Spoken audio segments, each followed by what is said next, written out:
Alhamdulillahi Rabbil Alamin Ar-Rahmanir Rahim Maliki Yawmiddin Iyyaka na'budu wa iyyaka nasta'in Ihdinas siratal mustaqim Siratal ladzina an'amta 'alaihim ghairil maghdubi 'alaihim waladdallin. Amin. Rabbana atina fid dunya hasanah wa fil akhirati hasanatan wa qina adzaban nar. Amin. Rabbana zalamna anfusana wa illam taghfir lana wa tarhamna lanakunanna minal khasirin. Amin. Allahumma salli ala Muhammad wa ala ali Muhammad kama sallaita ala Ibrahim wa ala ali Ibrahim innaka Hamidum Majid.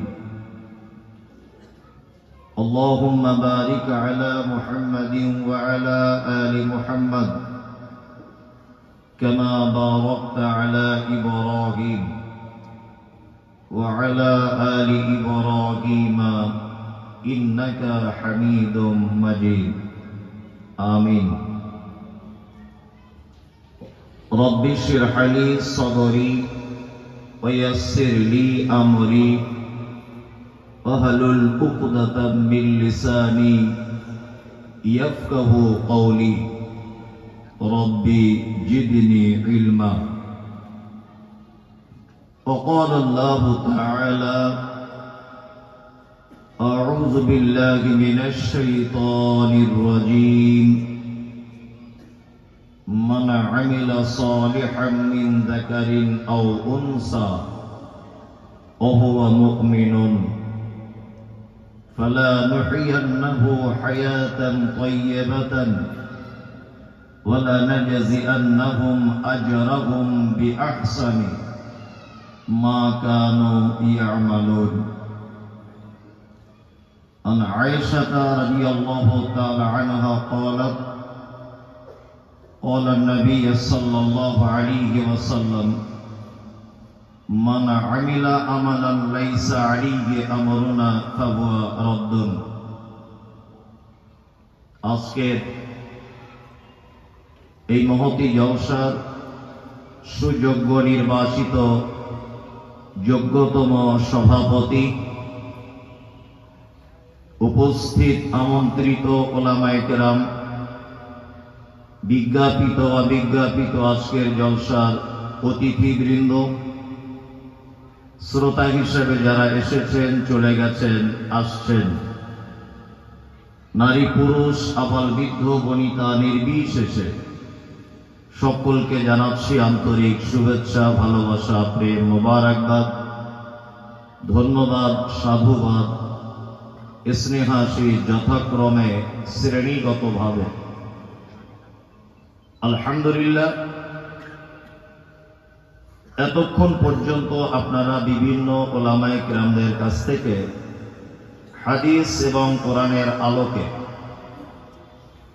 বিভিন্ন বিষয়ের উপরে আলোচনা শুনেছেন।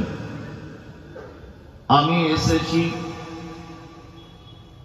একজন অপরিচিত মানুষ, যদিও আপনারা আমাকে হয়তো অনেকেই চেনেন, কিন্তু আমি তো কাউকে চিনি না, শুধু নাসিরুল বাড়ি ভাই বাদ দিয়ে। সেই হিসাবে আমিও কিছু কথা আলোচনা করব। আমা তৌফিক ইল্লা বিল্লাহ, আলাইহি তাওয়াক্কালতু ওয়া ইলাইহি উনীব। আমার বক্তব্যের বিষয় দেওয়া হয়েছে সুন্নাতের গুরুত্ব, কিন্তু আমি এই বিষয়টা এইমাত্র জানতে পারলাম, মানে স্টেজে ওঠার আগে পর্যন্ত আমি জানতে পারিনি যে আমার বিষয় কি। যাই হোক, আমি তারপরেও কিছু কথা আলোচনা করব ইনশাআল্লাহ। আমি ছোট্ট একটি বিষয়ের উপরে আলোচনা করার জন্য মনস্থির করেছি, সেটা হচ্ছে এই যে যেমন কর্ম তেমন ফল। আপনি পৃথিবীতে যেমন কাজ করবেন ঠিক আপনার ফল ততটুকুই আপনি পাবেন, এর বেশি আপনি পাবেন না। ওই জন্য আমরা দেখতে পাই যে পবিত্র আল কোরআন যদি আপনি পড়ে দেখেন, এটা তো এক মহাগ্রন্থ, তিবিয়ানা লিকুল্লি শাই, প্রতিটা বিষয়ের উপরে আল্লাহ সুবহানাহু ওয়া তাআলা কথা বলেছেন। আল্লাহ সুবহানাহু ওয়া তাআলা বলছেন, নাহনু নাকুসসু আলাইকা আহসানাল কসাস বিমা আওহাইনা ইলাইকা হাযাল কোরআন। সারা পৃথিবীতে যত গদ্য পদ্য উপন্যাস কবিতা আবৃত্তি যা কিছু আমরা পড়ি, যা কিছু আমরা শুনি, যা কিছু আমরা স্মৃতিতে ধারণ করি, আল্লাহ সুবহানাহু ওয়া তাআলা বলছেন সর্বশ্রেষ্ঠ কথা, সর্বশ্রেষ্ঠ উপন্যাস, গল্প, কাহিনী আমি আল্লাহ পবিত্র আল কোরআনের ভিতরে লিপিবদ্ধ করে দিয়েছি। অনেক কোরআনের থেকে সুন্দর আর কোনো কথা হতে পারে না। আমরা যারা কোরআন মাজিদ পড়তে পারি, আপনারা একটা জিনিস লক্ষ্য করবেন যে আল্লাহ সুবহানাহু ওয়া তাআলা পবিত্র আল কোরআনে জাহান্নামের আযাব সম্পর্কে বলতে গিয়ে জাহান্নামের আযাবকে বিভিন্ন স্তরে ভাগ করেছেন। যেমন এই শব্দ দ্বারাতে এটা প্রমাণ পাওয়া যায়। আল্লাহ তাআলা বলছেন আযাবুন আযীম, আমি জাহান্নামীদের জন্য প্রস্তুত করে রেখেছি বড় আযাব, খুব বড়। আযীম শব্দের অর্থ কি? বড়। আবার কোথাও কোথাও বলা হচ্ছে আযাবুল মুহিন, মানুষের জন্য আমি প্রস্তুত করে রেখে দিয়েছি অপমানজনক আযাব। আবার কোথাও আল্লাহ সুবহানাহু ওয়া তাআলা বলছেন আযাবুন আলীম, মানুষের জন্য আমি আল্লাহ প্রস্তুত করে রেখে দিয়েছি শক্ত আযাব, কঠিন আযাব। তার মানে বুঝতে পারা যাচ্ছে যে জাহান্নামের সবার জন্য এক আযাব হবে না, মানে ভিন্ন মানুষের ভিন্ন আযাব। এটা জাহান্নামের ক্ষেত্রে। আর জান্নাতের ক্ষেত্রে আল্লাহ নবী সাল্লাল্লাহু আলাইহি ওয়াসাল্লাম তিনি বলছেন, তোমরা যখন আল্লাহর নিকটে যখন জান্নাত চাইবে, কোন জান্নাত চাইবে জানা আছে? আরে আপনাদের এলাকাতে তো আলেমদের হাট বসে রমজান মাসে, আর জান্নাতুল ফিরদাউস। তার মানে আল্লাহ রাসূল আরো অনেক জান্নাত ছিল, ওই জান্নাতগুলো না মানে চাওয়ার কথা বলে ফেরদাউস বললেন কেন? তার মানে বুঝতে পারা যাচ্ছে যে ফেরদাউস জান্নাতটা জান্নাতের ভিতরে সবথেকে উচ্চ রঙের জান্নাত। দুই, জান্নাতের ভিতরে একটি জান্নাতের নাম হচ্ছে রাইহান। কি নাম? রাইহান নয়, অনেকজন বলে রাইহান, না, রাইহান। এই রাইহান নামক জান্নাতটি পাবে কারা? যারা রমজান মাসে সিয়াম পালন করে তারা। বাবু ইসাম্মা রাইহান লা ইয়াদখুলু ইল্লা সাইমুন। আল্লাহ নবী সাল্লাল্লাহু আলাইহি ওয়াসাল্লাম তিনি বলছেন, সিয়াম পালনকারী ছাড়া কেউ এই জান্নাতে প্রবেশ করতে পারবে না। তার মানে বোঝা যাচ্ছে যে জান্নাতের আরামেরও অনেক কোয়ালিটি আছে, আছে না? আবার জাহান্নামের আযাবেরও অনেক কি কোয়ালিটি আছে। এইবার আপনাদেরকে বললো, আমি বলেছি যার কর্ম যেমন তার ফল তেমন। এই ব্যাপারে আলোচনা হবে, খুব মজার বিষয়। আপনারা একটু ধৈর্যের পরিচয় দেন। এত লোক সামনে দিয়ে যাওয়া আসা করলে ঠিক হবে না। যে যা যেখানে পাচ্ছেন বসে যান, তাছাড়া মন অন্যদিকে চলে যাবে আপনারও আমার। দ্বিতীয় কথা হচ্ছে এই আপনাদেরকে একটা জিনিস বোঝাবার জন্য আমি একটা উদাহরণ পেশ করছি। দেখুন, যারা ট্রেনে যাতায়াত করেন, বাইরে যারা সফর করেন, আপনারা দেখতে পাবেন হাওড়া থেকে যে গাড়িগুলি ছাড়ে দূরপল্লার গাড়ি, তার 3-4টে ক্যাটাগরিতে টিকিট পাওয়া যায়, যায় না? একটা টিকিটের নাম আমরা চলতি ভাষাতে বলি চালু টিকিট। চালু টিকিটের কাইফিয়াত মানে তার গুণাবলী কি, তার বিশেষত্ব কি? না, তার বিশেষত্ব হচ্ছে এই, কেউ ঘুমিয়ে আছে, তার ঘাড়ের উপরে আরেকজন পা দিয়ে আছে, কেউ বাথরুম ঘরে গিয়ে দাঁড়িয়ে আছে, তাই না? কেউ বিড়ি টেনে ফেলে দিয়েছে, বিড়ির পিছনটা নিয়ে আর একজন ধরিয়ে টানছে, কি করবে? প্ল্যাটফর্মে বিড়ির দোকান নেই। এর নাম হচ্ছে চালু ডিব্বা, যেটা আমরা চলতি ভাষাতে বলি। আর এর টিকিটের দাম সব থেকে কম। আপনি এখান থেকে দিল্লি যাবেন, 700-800 টাকা মিটে যাবে। আবার ওই একই ট্রেনে আরেকটা টিকিট পাওয়া যায়, যার নাম রিজার্ভেশন কনফার্ম সিট। ওর টিকিটটা একটু দাম বেশি, ওই 1500, 1700, 1800 টাকা, কখনো তৎকালে মারলে 2000 টাকা লেগে যেতে পারে। আপনি সিট পেয়ে যাবেন কনফার্ম। ওই ট্রেনটাতেই আর একটা কম্পার্টমেন্ট ভাগ করা আছে, তার নাম এসি।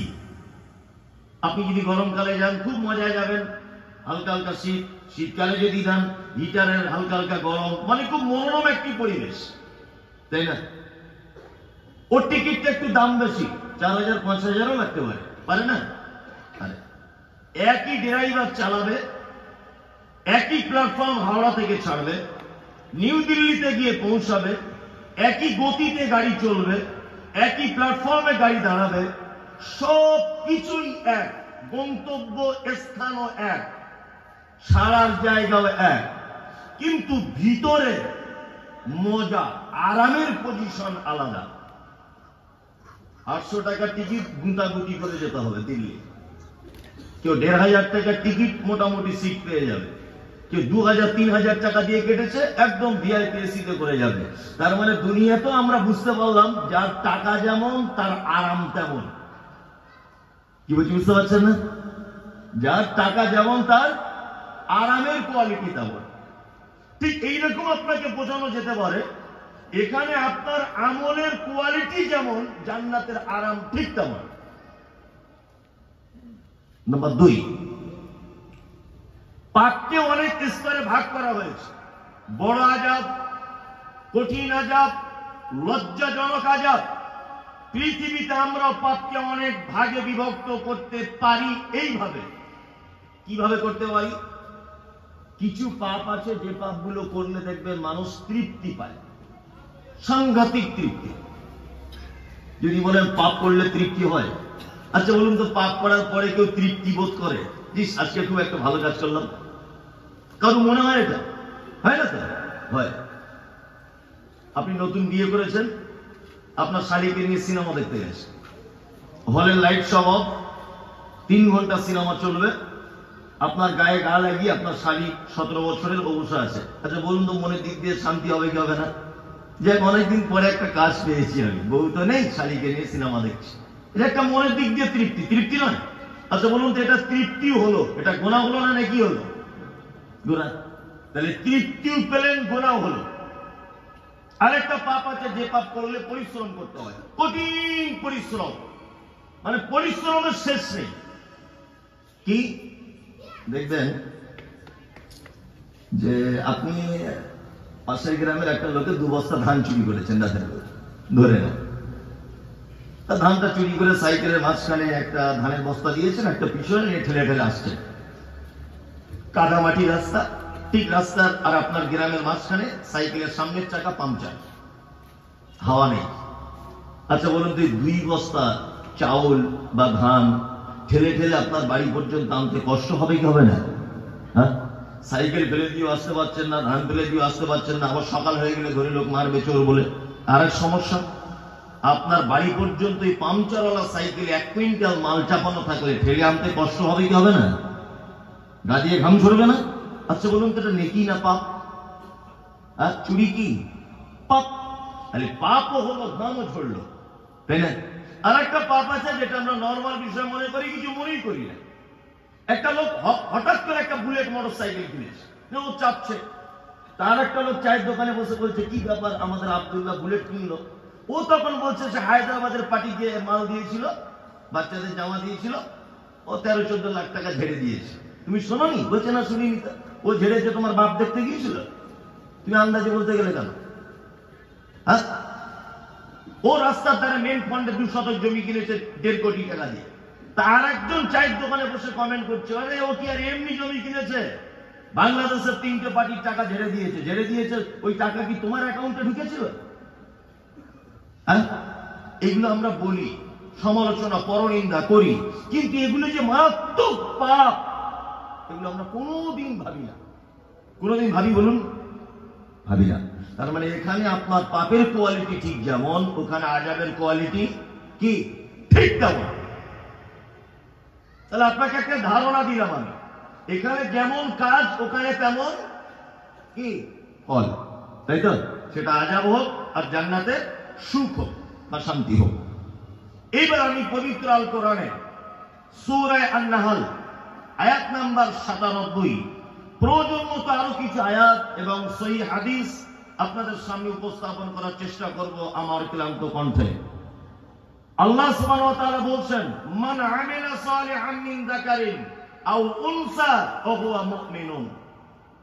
তোমাদের ভিতরে নারী হোক, তোমাদের ভিতরে পুরুষ হোক, যে কেউ হোক, তারা যদি আমলে সালেহ যদি করে, ওয়া হুয়া মুমিনুন, এবং তারা যদি ঈমানের অবস্থাতে যদি সেগুলো করে। এই একটাই যদি ব্যাখ্যা বিশ্লেষণ করা যায় না গোলাম হোসেন, রাত 2টো বেজে যাবে শুধু এইটুকু আয়াতে। আল্লাহ কত মারাত্মক কথা বলছেন দেখুন। আল্লাহ বলছেন তোমাদের ভিতরে নারী হোক বা তোমাদের ভিতরে পুরুষ হোক, যে কেউ হোক, তারা যদি আমলে সালেহ যদি করে, সালেহ আর ঈমানের অবস্থাতে যদি হয়, আল্লাহ বলছেন হায়াতান তাইয়্যিবাতান, আর দুনিয়াতেই তার উত্তম জীবন দান করে দিব আমি আল্লাহ।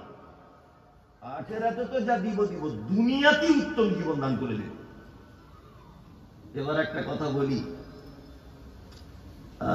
গতকাল আমি প্রোগ্রাম করেছিলাম আপনাদের হাওড়া জেলাতে, বাঁকড়া বলে একটা জায়গা, ওর পাশে। তার আগের দিনও করেছি হাওড়াতে। তা আমি যত জায়গায় প্রোগ্রাম করেছি, এই বক্তব্যটা আমি অন্য যে জায়গাতেই রেখেছি, সেই জায়গাতেই ঝামেলা হয়েছে, সেই জায়গাতেই হয়েছে। যদি বলছেন তাহলে আপনি নিশ্চয়ই কারোর বিরুদ্ধে বলেছেন, আমি আপনার বিরুদ্ধে বলতে যাবো কেন? আপনাকে আমি চিনি না? আপনার দোকানের পাশে আমার দোকান আছে, না জমির পাশে জমি আছে, আপনাকে আমার পরিচয় আছে আপনার সঙ্গে আমার, তাহলে আমার বিরুদ্ধে বলতে যাবো কেন? আসলে বিরুদ্ধে নয়, এই হক কথাগুলো বললে মানুষ সহ্য করতে পারে না। সব থেকে বড় ব্যাপার হচ্ছে এই হক। হক বর্তমানে বলা খুব একটা জটিল বিষয় হয়ে দাঁড়িয়েছে, খুব জটিল বিষয়। আলহামদুলিল্লাহ, আমাদের সহিহ আকীদার যত আলেমগণ রয়েছেন, প্রত্যেক আলেমের জন্য দোয়া থাকলো যে ওনারা কিছু বক্তব্য দিতে পারুক আর না পারুক, জাতির সামনে হকটি উপস্থাপন করতে পারছে। আলহামদুলিল্লাহ, এতটুকু জিনিস ওনারা পারছেন। আল্লাহ তাআলা বলছেন তোমাদের ভিতরে নারী হোক বা পুরুষ হোক, যে কেউ হোক, আমলে সালেহ যদি করে। পবিত্র আল কোরআনে যত জায়গায় আল্লাহ সুবহানাহু ওয়া তাআলা আমল করার কথা বলেছেন, প্রতিটি আয়াতের আগে নহলে পিছনে আমল করার আগে শব্দ ব্যবহার করেছেন, আর নয় পরে শব্দ ব্যবহার করেছেন উত্তম আমল। ইল্লাল্লাযীনা আমানু ওয়া আমিলুস সালিহাত, নাই? আল্লাহ বলছে আমল করো, কি সালেহ আমল করো, তাই না? কোরআন মাজিদে আছে না কি আহসান আমালা, তোমরা আমল করো আহসান, উত্তম, উৎকৃষ্ট আমল করো।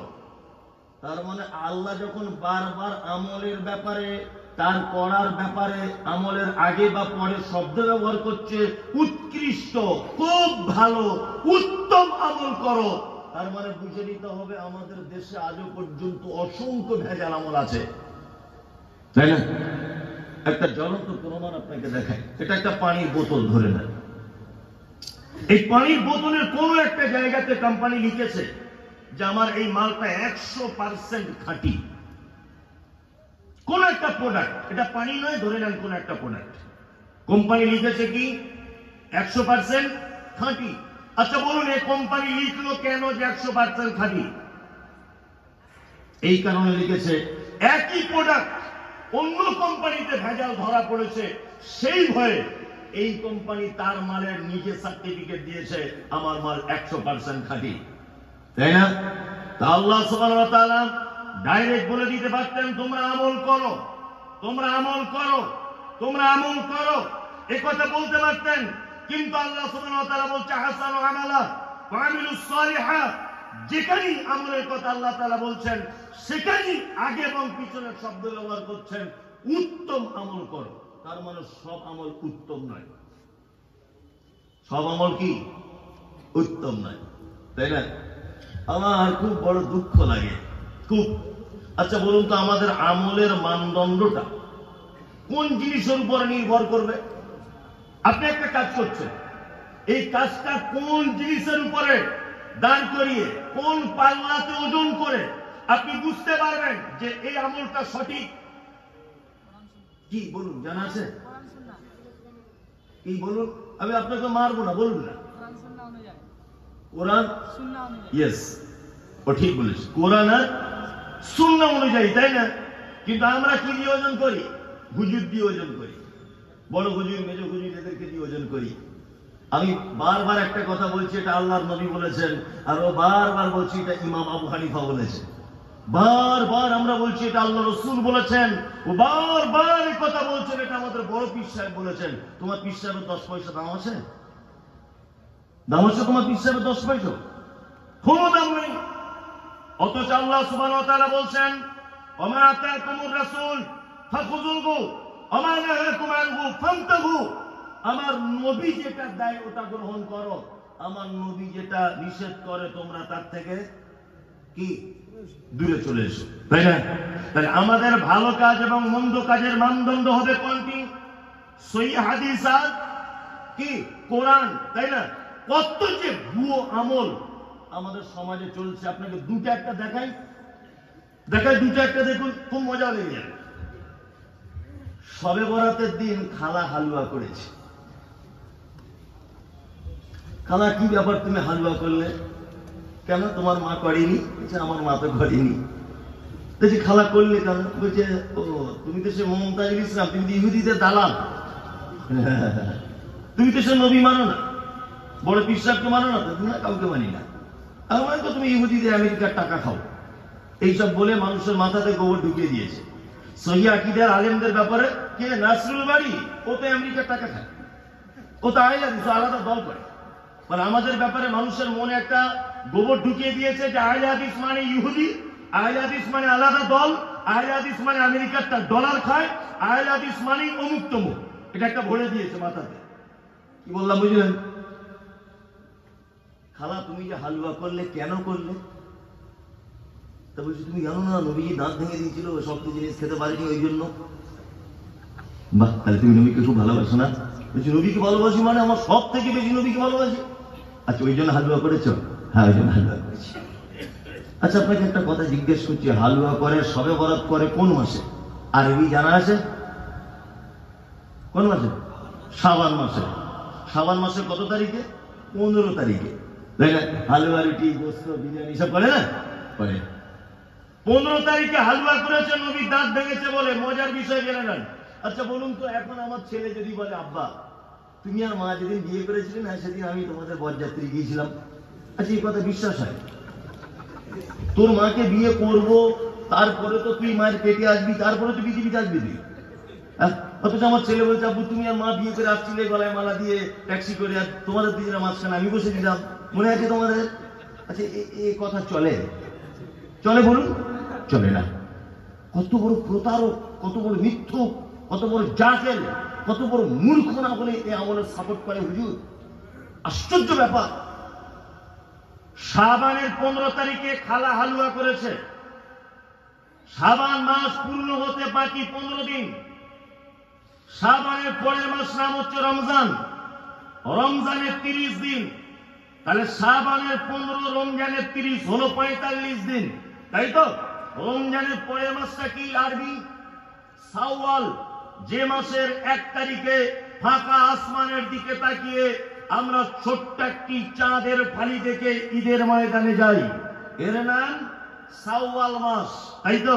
তাহলে এইদিকে 45 দিন, শাওয়ালের 1, 2, 3, 4, 5, 6, 7 তারিখে উহুদের মাঠে তীরের আঘাতে আল্লাহ নবী সাল্লাল্লাহু আলাইহি ওয়াসাল্লামের দাঁত ভাঙছেন।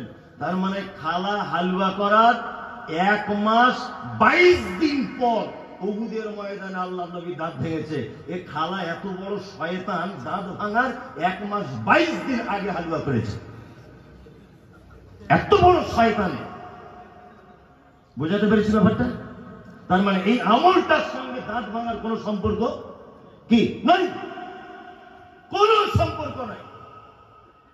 অথচ মানুষ এটা করে যাচ্ছে। অনেক মানুষ করছে, কি করছে না? আল্লাহু আকবার, আল্লাহু আকবার।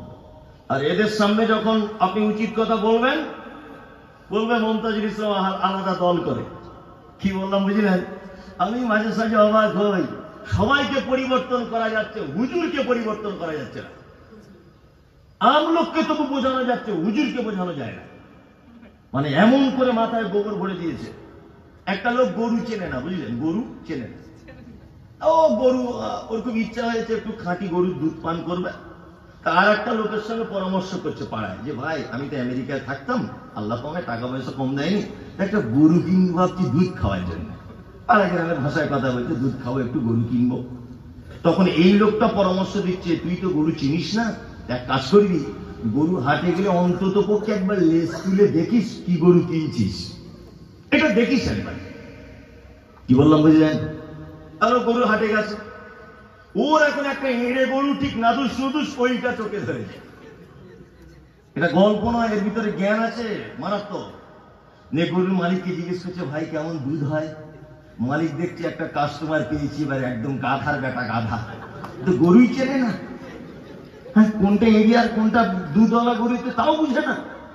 ও তখন মালিক এর বোকামিটা বুঝতে পেরে বলছে, মোটামুটি 18 থেকে 19 কেজি হবে প্রতিদিন দুধ। এ তখন বলছে, কত দিবে? বলছে 30,000। এখন 30,000 টাকা পেমেন্ট করার আগে এই গ্রামের লোকটা, আমেরিকায় থাকা লোকটা বলছে, ভাই আমার বন্ধু বলে দিয়েছে একটু লেজ তুলে দেখতে। আমি কি লেজ তুলে দেখবো কি গরু? তখন গরুর মালিক বুদ্ধি করে বলছে, আস্তাগফিরুল্লাহ, এসব নোংরা জিনিস লেজ তুলে দেখা যায়? বাড়ি গিয়ে দেখবেন। কি বললাম বুঝলেন না? খারাপ জিনিস আপনি লেজ তুলে দেখবেন, বাড়ি গিয়ে দেখবেন, বরঞ্চ এটাই ভালো হবে। এখন এও দেখছে আমি আমেরিকা ফেরত লোক, আর হাটে যদি গরুর লেজ তুলে দেখি গোবর টোবর লেগে যাবে, খারাপ জায়গা, লোকই বা দেখলে কি বলে আমি দামি পাঞ্জাবি পরে গিয়েছি। এখন বাড়ি এসেছে, ওই গরুটা নিয়ে গাড়ি করে কিনে বাড়ি এসেছে, গোয়ালাকে ডেকেছে দুধ দেওয়ার জন্য। গোয়ালা এসে বলছে, মানিক ভাই তুমি যে গরু কিনেছো তো এড়ে গরু, এ গরু কি দুধ দেয়? তখন বলছে, এড়ে গরু তুই বুঝলি কি করে? বলছে, আর দেখলে তো বোঝা যাচ্ছে কোনটা এড়ে আর কোনটা বকন। তা তুমি কি গরুর লেজ তুলে কিনোনি? তখন লোকটা বলছে, লেজ তোলার চেষ্টা করেছিলাম, কিন্তু মালিক আমাকে বাধা দিল। কি বললাম বুঝলেন নাই? আমরা যখন একটা সহি হাদিস সমাজে যখন পেশ করেছি, ও যখন মসজিদে গিয়ে ইমাম সাহেবের কাছে সেটা ভেরিফাই করছে যে নাসরুল বারী এ হাদিস বলেছে, মুমতাজুল ইসলাম এ হাদিস বলেছে, আহলে হাদিস পত্রিকায় এ হাদিস পড়েছি, উপর বাংলার আব্দুর রাজ্জাক বিন ইউসুফ এ হাদিস বলেছে, মতিউর রহমান মাদানী এ হাদিস বলেছে, আব্দুল হামিদ ফাইজি এ হাদিস বলেছে। তখন ইমাম সাহেব বলছে, যে হাদিসই বলুক না কেন, তুমি কি আমাদের হুজুরের ওসিয়াতনামা খুলে দেখেছো? সেখানে একটা হাদিস করে নেই। বলছে, তুমি কি করো? বলছে, আমি গার্মেন্টস এর ব্যবসা করি। বলছে, তোমার লেজ তুলে দেখার ক্ষমতা নেই, তুমি লেজ তুলে দেখতে যাবে কেন? হুজুর হতে হবে তবে লেজ তুলে দেখা যাবে, তার আগে লেজ তোলা যাবে না।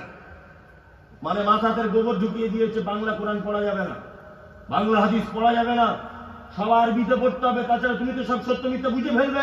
এই জন্য বলছে, এখন আপনার বয়স 39 থেকে 40, আপনার তো মাদ্রাসায় পড়াবার টাইম নেই। টাইম আছে? টাইম নেই। এখন আপনিও দেখছেন, তাহলে ওরে বাবা আমি যেমন আছি তেমন থাকি ভালো, বরঞ্চ ওদের সাথে না লাগাই ভালো। যা করছে বাবা, সবে বরাতও কর, কুলখানিও কর, 40টাও কর, যা ইচ্ছা তাই কর, আমিও তোর সাথে আছি। ওকে তো ভয় ঢুকিয়ে দিয়েছে, লেজ তুলে দেখা যাবে না, এটা হাদিস আছে কিনা। এই হচ্ছে সমাজ পরিচালনা হচ্ছে কি হচ্ছে? আল্লাহু আকবার, আল্লাহু আকবার। তবে ভালো মন্দ বর্তমানে বোঝাও বড় কি মুশকিল, বোঝাও বড় মুশকিল। আল্লাহ তুমি আমাদের আমল করার আগে সঠিক আমল সহিহ হাদিস অনুযায়ী করার তৌফিক দান করো, আমিন। বলুন আমিন, আমিন। এবং আপনাদেরকে আমি চমৎকার একটা কথা খুব সুন্দর করে বোঝানোর চেষ্টা করছি। আচ্ছা বলুন তো, সুন্নত কাকে বলে? বলুন, আপনি বলুন। আমি আপনাকে অপমান করার জন্য বলছি না ভাই, বলুন। রাসূলুল্লাহ সাল্লাল্লাহু আলাইহি ওয়াসাল্লামের তরিকা, আপনি বলুন, বলুন। আচ্ছা, আর আপনি একই। সুন্নত কাকে বলে? আচ্ছা, মানে আমরা এখনো পর্যন্ত সুন্নত বুঝতে পারি, এটা আমাদের জন্য খুব বড় দুর্ভাগ্যের বিষয়। আমরা নিজেকে আহলুল হাদিস বলি, নিজেকে সহিহ আকীদা বলি, নিজেকে একেবারে সবকিছু ভেবে নিই, অথচ সুন্নত বুঝি না। আল্লাহ নবী সাল্লাল্লাহু আলাইহি ওয়াসাল্লামের জীবনকে তিনটে ভাগে ভাগ করা যেতে পারে। কটি? তিনটি। সুন্নত জেনে নেন। আচ্ছা বলুন তো, লাউয়ের তরকারি আল্লাহ নবী সাল্লাল্লাহু আলাইহি ওয়াসাল্লাম খেতে পছন্দ করতেন না অপছন্দ করতেন? পছন্দ করতেন। আপনার তো ভালোই জ্ঞান তো। তার লাউয়ের তরকারি কি করতেন? পছন্দ করতেন। আল্লাহ রাসূল জুব্বা এটা পড়তে পছন্দ করতেন না অপছন্দ করতেন? পছন্দ করতেন। আল্লাহ রাসূল সাল্লাল্লাহু আলাইহি ওয়াসাল্লাম পাগড়ি পড়তে পছন্দ করতেন না অপছন্দ করতেন? অপছন্দ করতেন, তাই তো? তাহলে পছন্দ করতেন? পছন্দ করতেন। মিষ্টি জাতীয় জিনিস খেতে আল্লাহ রাসূল পছন্দ করতেন না অপছন্দ করতেন? পছন্দ করতেন। এইবার আপনাকে বলছি, লাউয়ের তরকারি বেশি বেশি করে খাওয়া এটা সুন্নত না সুন্নত নয়? না। এই মানে আপনি সুন্নত বোঝেন না, আপনি সুন্নত বোঝেন না। এইবার আপনাকে আমি সুন্নত বোঝাই। সুন্নত কাকে বলে? এক, লাউয়ের তরকারি আল্লাহ নবী সাল্লাল্লাহু আলাইহি ওয়াসাল্লাম খেতে পছন্দ করতেন, কিন্তু একটা হাদিস দ্বারাতে আপনি এটা প্রমাণ করতে পারবেন না যে আল্লাহ রাসূল বলেছেন তোমরা প্রত্যেক সাঁঝে লাউয়ের তরকারি খাও, জুম্মার দিনে খাও, এ তরকারিতে ভিটামিন বেশি, বেশি বেশি করে লাউ খাও, লাউ খেলে সর্দি হবে না, লাউ খেলে আমসা থাকবে না, লাউ খেলে পেটের যন্ত্রণা হবে না। এরকম লাউয়ের ব্যাপারে কোনো হাদিস পৃথিবীতে পাওয়া যায় না। তবে নবীজি লাউয়ের তরকারি পছন্দ করতেন, এ কথা চূড়ান্ত। দুই, জুব্বা তিনি পরিধান করতেন। কি জুব্বা? তবে আল্লাহ নবী এ কথা একবারও বলেননি জুব্বা পড়লে নামাজ পড়ে নেকি বেশি, জুব্বা অবস্থায় রোজা রাখলে নেকি বেশি, জুব্বা না পড়লে নেকি কম, জুব্বা পড়লে এটা আমার সুন্নত মানা হলো, এরকম কোন হাদিস বর্ণনা হয়নি। রাসূল মধু খেতে, মিষ্টি জাতীয় জিনিস খেতে পছন্দ করতেন, কিন্তু আল্লাহর নবী তিনি এ কথা বলেননি তোমরা বেশি করে মিষ্টি খাও, রসগোল্লা খাও, বেশি করে মিষ্টি খাও, রোগ ভালো হবে, উপকার আছে। এক জায়গাতে এরকম কোন বর্ণনা পাওয়া যায় না। এখন নবীজি লাউয়ের তরকারি খেতেন, আপনি যদি লাউয়ের তরকারি খান, আপনি নবীকে ভালোবাসার নেকি পাবেন, সুন্নতের নেকি পাবেন না। এর সঙ্গে সুন্নতের কোন সম্পর্ক নাই। টুপি এটা পড়া কি? এটা এমনি কোন সুন্নত নয়, এটা একটা ট্র্যাডিশন। দেখবেন যারা কেরালায় থাকেন, কেরালায় যারা যান ওরা চেরা লুঙ্গি পরে না? চেরা লুঙ্গি ওটা ওই এলাকার একটা ট্র্যাডিশন, সংস্কৃতি। আমাদের বাঙালি মেয়েরা শাড়ি পরে, তাই না? আপনি মুম্বাই যান, দিল্লিতে যান, মহারাষ্ট্রে যান, আর অন্যান্য রাজ্যগুলোতে যান, ওখানে শাড়ি আর পরে না। পরে না। ঠিক তেমন সৌদির মানুষেরা, মক্কা মদিনার এই সমস্ত তায়েফ, এই সমস্ত জায়গার মানুষেরা, তারা কিছু করুক আর না করুক, জুব্বা আর লাল ওড়না ব্যবহার করে। এটা ওদের দেশীয় পোশাক, এর সঙ্গে সুন্নতের কোনো সম্পর্ক নাই। এবার আপনাকে একটা কথা বলি, সুন্নত তাহলে কি? সারা পৃথিবীতে যত সম্পদ আছে, বুর্জ খলিফা বিল্ডিং বলুন, টাটা স্টিল বলুন, সারা পৃথিবীতে যত দামি জিনিস আছে, আল্লাহ নবী সাল্লাল্লাহু আলাইহি ওয়াসাল্লাম তিনি বলছেন ফজরের ফরজ সালাতের আগে 2 রাকাত সুন্নত সারা পৃথিবীতে যা কিছু আছে সমস্ত কিছু থেকে উত্তম। সমস্ত কিছু থেকে কি উত্তম? তার মানে এটা হচ্ছে সুন্নত। এটা কি সুন্নত? আল্লাহ নবী সাল্লাল্লাহু আলাইহি ওয়াসাল্লাম বলেছেন, আর নিকাহু সুন্নতি ফামান রাগিবা আন সুন্নতি ফালাইসা মিন্নি।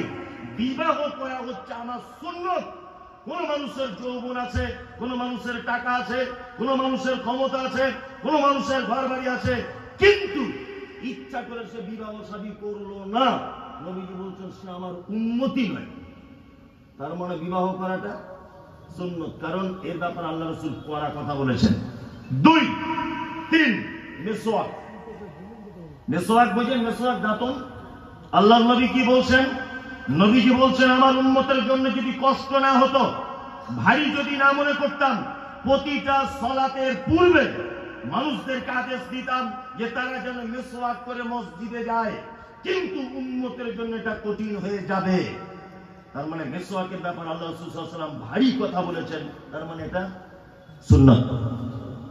সুন্নাত হচ্ছে সেটা যেটা আল্লাহ রাসূল সাল্লাল্লাহু আলাইহি ওয়াসাল্লাম করেছেন, করার ব্যাপারে উদ্বুদ্ধ করেছেন, এবং না করার ব্যাপারে তিনি ভয় দেখিয়েছেন, না করার ব্যাপারে ক্ষতির ব্যাপারে কথা বলেছেন, করলে উপকার হবে এ কথা বর্ণনা করেছেন।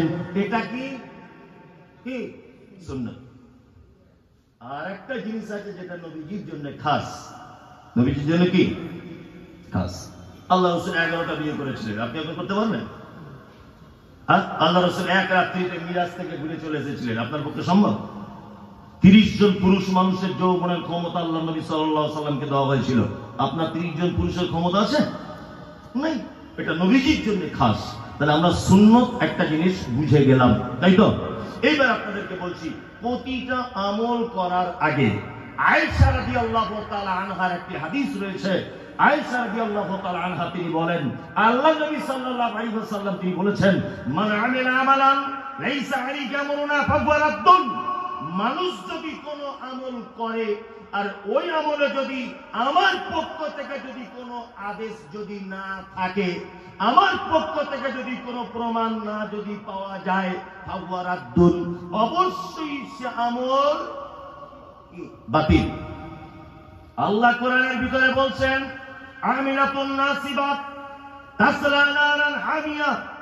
এক শ্রেণী মানুষ তারা আমল করবে, আমল করতে করতে করতে করতে নাসিবা, তারা ক্লান্ত হয়ে যাবে, তাসলা নারান হামিয়া, তারপরেও তাদের থাকার জায়গা জাহান্নাম।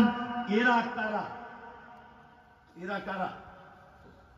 আচ্ছা, আমল করতে করতে একটা লোক ক্লান্ত হয়ে গেল, আল্লাহ বলছেন তারপরেও তাকে ধরে কোথায় দেওয়া হবে? জাহান্নাম দেওয়া হবে। আচ্ছা বলুন তো এরা কারা? কি আশ্চর্য ব্যাপার! তার মানে বোঝা যাচ্ছে এরা হচ্ছে তারা যারা আমল করেছে, তাদের আমল মুহাম্মদ সাল্লাল্লাহু আলাইহি ওয়াসাল্লামের আমলের সাথে মিলে নি, এই কারণে। আচ্ছা, যারা আপনারা একটু লেখাপড়া জানেন, শিক্ষিত মানুষ, আপনাদেরকে একটা কথা বলছি, খুব মনোযোগ দিয়ে শোনার চেষ্টা করবেন। এখন একটা ছেলেকে স্কুলে প্রশ্ন করা হলো, কি ওইখানে তোর দাদির কবর, ডালিম গাছের তলে 30 বছর ভিজায় রেখেছি 2 নয়নের জলে। ওইখানে তোর দাদির কবর, ডালিম গাছের তলে 30 বছর ভিজায় রেখেছি 2 নয়নের জলে। বলো তো ভাই, এই কবিতাটি ছাত্রকে প্রশ্ন করা হচ্ছে, মাস্টার করছে যে এই কবিতাটি তুমি 10 লাইন মুখস্থ লেখো। কয় লাইন? 10 লাইন। এখন কবিতাটা ধরে নেন 30 লাইন। আচ্ছা বলুন তো দেখি, এখন ছাত্র যদি মাস্টার বলেছে 10 লাইন লিখতে, ভালো করে বুঝবেন, ছাত্র কবিতা 30 লাইনের 30 লাইন লিখে দিয়েছে। আচ্ছা বলুন তো দেখি, এই ছাত্র নাম্বার পাবে, পাস করবে না ফেল করবে? পাস করবে। তুমি পরীক্ষা দিয়েছ, এমনিতে জামা কাপড় ব্যবসা করেছ, তার মানে স্কুলে গেছে, হয়তো ভুল বলে দিয়েছে, ফেল করবে। কারণ কবিতাটা 30 লাইনে, মাস্টার বলে দিয়েছে 8 লাইন মুখস্থ লিখতে। ও যদি বদমাইশি করে 9 লাইন লেখে, যোগ্য শিক্ষক হলে ও 0 0 0। কারণ হচ্ছে এই শিক্ষকের অবাধ্য ছাত্র। 8 লাইন লিখতে বলেছে, তুমি 9 লাইন লিখলে কেন? এটা একটা প্রশ্ন হয় কি হয় না? হয়। নাম্বার 2, আপনারা দর্জির কাজ করেন, সব এখানে অনেক মানুষ, তাই না? তা আপনি একটা ধরেন একটা ছেলে এমব্রয়ডারির কাজ করে, তা আপনার এখান থেকে থান নিয়ে গেছে কাপড় দক্ষিণ 24 পরগনায়, ও এমব্রয়ডারি ফুল করবে, তা আপনি ছেড়ে দিয়েছেন গোলাপ ফুল চারিদিকে, সব গোলাপ ফুল। যে গোলাপ ফুল তুমি আনবে বাড়িতে সেলাই করে, প্রত্যেক কাপড় পিছু তোমাকে 100 টাকা করে দেওয়া হবে। এখন ও বাড়ি গিয়ে মনে মনে ভাবছে আমার গোলাপ ফুলটা ঠিক জুতে হচ্ছে না, টগর ফুল করে দিয়ে দিই, সব টগর ফুল করে দিয়ে এসছে। আপনার স্যাম্পেলে আছে গোলাপ ফুল, আরো করেছে টগর ফুল। বলুন তো, ও যখন মাল আপনার বাড়িতে আনবে 100 টাকা করে পাবে, না গাছে বেঁধে ওর গাড়ি টাড়ি কেড়ে নিয়ে জরিমানা করবেন? কোনটা? একদম জরিমানা করবেন না। তার মানে সব জায়গায় নিজের মন মতো চলে না, স্যাম্পেল যেমন আছে তেমন করা লাগবে, তাই না? মাস্টার যতটুকু বলেছে ততটুকু করা লাগবে, তাই না? মুহাম্মদ সাল্লাল্লাহু আলাইহি ওয়াসাল্লাম তিনি যে কথা, যেভাবে, যে পদ্ধতিতে আমাদেরকে করতে বলেছেন ওই পদ্ধতিতে করা লাগবে। পদ্ধতি এদিক ওদিক হয়ে গেলে আপনার থাকার জায়গা কি? জাহান্নাম। আল্লাহ নবী সাল্লাল্লাহু আলাইহি ওয়াসাল্লাম তিনি বলছেন, আখিরুল কালাম লা ইলাহা ইল্লাল্লাহ ফাদাখালাল জান্নাত। একটা মানুষের জীবনে যদি শেষ কথা যদি হয় লা ইলাহা ইল্লাল্লাহ, তাহলে তার থাকার জায়গা কোথায়? কোথায়? জান্নাত। এটার আবার অনেক পদ্ধতি আছে। একটা লোক মারা যাচ্ছে, একটা লোক কি মারা যাচ্ছে, আর তার মাথার কাছে কি বলছে, চাচা একবার লা ইলাহা বল, একবার লা ইলাহা বল, মামু একবার লা ইলাহা বল। আর ও যদি মৃত্যু যন্ত্রণা ছটফট করছে, তখন ও যদি রাগ করে বলে লা ইলাহা ইল্লাল্লাহ ফাদাখালান নার, থাকার জায়গা জাহান্নাম। কারণ ও লা ইলাহাকে ইনকার করে দিল। ওই জন্য আল্লাহ রাসূল বলেছেন, একটা মানুষ যখন মারা যাচ্ছে তুমি তার পাশে বসে নিজে নিজে বলো একটু জোরে জোরে লা ইলাহা ইল্লাল্লাহ, লা ইলাহা ইল্লাল্লাহ। তোমার বলাতে যদি ওর মনে একটু যদি নরম হয়ে লা ইলাহাটা বলে দেয়, ওর থাকার জায়গা কোথায়? জান্নাত। এটা নবীজির শেখানো পদ্ধতি। আর আমাদের বাপ কাতলা মাছের মতো হাবি খাচ্ছে এরকম ভাবে, খাবি খাচ্ছে এরকম ভাবে, আর বলছে তাড়াতাড়ি করে মাদ্রাসার হুজুর ডেকে 42টা ছাত্র নিয়ে ইয়াসিন সূরা পড়া। কিছু কি হচ্ছে না? অথচ নবীজি কি বলেছেন? তুমি বসে বসে লা ইলাহা ইল্লাল্লাহ বলো, তাই না? আচ্ছা, এবার লোকটা মারা গেল, মারা যাওয়ার পরে তার জানাজার মাঠ পর্যন্ত যাওয়া হলো। ইমাম সাহেব দাঁড়িয়ে দাঁড়িয়ে বলছে, ঋণ টিন করে থাকলে মাফ করে দিবেন, না হলে ছেলেদেরকে বলবেন, ভুল ত্রুটি করে থাকলে ক্ষমা করে দিবেন। প্রতিটা মানুষকে এই রাস্তায় হাঁটতে হবে। কুল্লু নাফসিন যায়িকাতুল মাউত, মৃত্যুর হাত থেকে কোনো মানুষ রেহাই পেতে পারে না। ইমাম সাহেব বক্তব্য দেওয়ার পরে, তখন জানাজার পড়ানোর পরে, তখন বলছে 33 বার কুলহু পড়ুন, 33 বার দরুদ শরীফ, 33 বার অমুক। পড়ার পরে এখন ইমাম সাহেব বলছে মেয়েদের পক্ষ থেকে 40টা খতম, ওর বাড়ির পরিবারের পক্ষ থেকে 13টা খতম, আর আমাদের ইমাম সাহেবদের পক্ষ থেকে 30টা খতম, টোটাল 107টা খতম ওর নামে বক্সে দাও। ইমাম সাহেব, তুমি কি রাজমিস্ত্রি কন্ট্রাক্টর? তুমি কি কন্ট্রাক্ট নিয়ে আছো কোরআন বক্সানো? বিয়াদব কোথাকারে। আপনি দোকান করেছেন, আপনার দোকানে উদ্বোধন করতে আসছে কে? না হুজুর 10টা মাদ্রাসার ছেলে নিয়ে এসেছে, 2 ঘন্টার মধ্যে বলছে ওসব খতম হয়ে গেছে। বলছে ভাই এত তাড়াতাড়ি হলো? বলছে আগে থেকে আমাদের কিছু পড়া থাকে। তুমি কি কন্ট্রাক্টর? তুমি কি রোড কন্ট্রাক্টরের মতো কোরআন কন্ট্রাক্ট নিয়ে রেখেছো যে আগে থেকে তোমার পড়া থাকে? পাক্কা চিটা। একদম এই সমস্ত আমলের ধারে বসে যাবেন না ইনশাআল্লাহ। আমরা আমল করব আমলের মানদণ্ড মুহাম্মদ সাল্লাল্লাহু আলাইহি ওয়াসাল্লাম আর পবিত্র আল কোরআন, এই দুটো মানদণ্ড ছাড়া আর কোন মানদণ্ডতে আমরা আমলে অন্তত পক্ষে বিশ্বাসী নই। কি বললাম বুঝতে পারছেন? কি আশ্চর্য ব্যাপার। ওদের কাছে আবার দলিল আছে কিছু, ওরাও কিন্তু বিনা দলিলে কথা বলে না। কি দলিল? আল্লাহ তাআলা বলছেন, ইয়া আইয়ুহাল্লাযীনা আমানু আতিউল্লাহ ওয়া আতিউর রাসূল ওয়া উলিল আমরি মিনকুম। তোমরা আল্লাহর আনুগত্য করো, রাসূলের আনুগত্য করো, আর হুজুর ব্যাখ্যা করছে বড় পীর সাহেবের আনুগত্য করো। উলিল আমর হচ্ছে বড় পীর সাহেব। কি আশ্চর্য ব্যাপার। আলেম ওলামারা বসে আছে, এনাদেরকে জিজ্ঞাসা করে দেখবেন, পবিত্র আল কোরআনের শব্দ চয়ন করা হয়েছে এমন এক পদ্ধতিতে সারা পৃথিবীর কেউ আজ পর্যন্ত এখানে আঙুল চালাতে পারেনি। পেরেছে? পারেনি। কিছুদিন আগে ভারতবর্ষের একজন উইলিয়াম ক্যাম্বেল, পবিত্র আল কোরআনে 21টি থেকে 22টি আয়াতের বৈজ্ঞানিক তত্ত্ব অনুযায়ী ভুল প্রমাণ করতে চেয়েছিলেন। ভারতবর্ষের কৃতি সন্তান ডাক্তার জাকির নায়েক সেগুলোকে একটা একটা করে খণ্ডন করে দিয়েছে না? তার মানে সারা পৃথিবীতে কেউ চ্যালেঞ্জ করেনি কোরআনের বিষয়। একজন গন্ড মূর্খ করেছিল, আল্লাহ জাকির নায়েকের মতো একটা ডাক্তার দিয়ে তাকে সাইজ করেছে। কি বললাম বুঝলেন? কোরআনের শব্দ এমন করে চয়ন করা হয়েছে। আল্লাহ তাআলাও আগে থেকে জানতেন যে এইখানে বেদাতিরা নাঙল চালাবে, হুজুর বলে চালাবে, কোনো অপশন নেই চালাবার। উলি শব্দটা বহু বচন। উলি শব্দ কি কোরআনে? উলিল আমরে। আল্লাহ বলছে আতিউল্লাহ, আমার আনুগত্য করো, আতিউর রাসূল, রাসূলের আনুগত্য করো। উলিল আমরে, তোমাদের ভিতরে যারা উলিল আমর আছে, বড় যোগ্যতা সম্পূর্ণ মানুষ বা বড় আলেম আছেন, বিজ্ঞ মানুষরা আছেন, ধর্মীয় ব্যাপারে তাদের কাছে তোমরা জানতে যাও, কোনো সমস্যা নেই। আইন তানাযাতুম ফি, যদি তাদের কাছে সমস্যা না মেটে তোমরা আল্লাহ এবং তার রাসূলের দিকে প্রত্যাবর্তন করো, এটাই তোমাদের জন্য কল্যাণ। উলি শব্দ বহু বচন, এক বচন নয়। তার মানে নেতা একজন হবে না, নেতা হবে কতজন? অনেকজন। পবিত্র আল কোরআনে যত জায়গাতে মিনকুম শব্দ আছে, প্রতিটা জায়গাতে আল্লাহ সুবহানাহু ওয়া তাআলা মৃত মানুষদের জন্য নয়, জীবিত মানুষদের জন্য মিনকুম শব্দ ব্যবহার করেছেন। আরবি বুঝে না, গ্রামার ব্যাপারে তদন্ত করে না, কোন শব্দ কোন জায়গায় ব্যবহার করতে হয় ওর জানা নেই।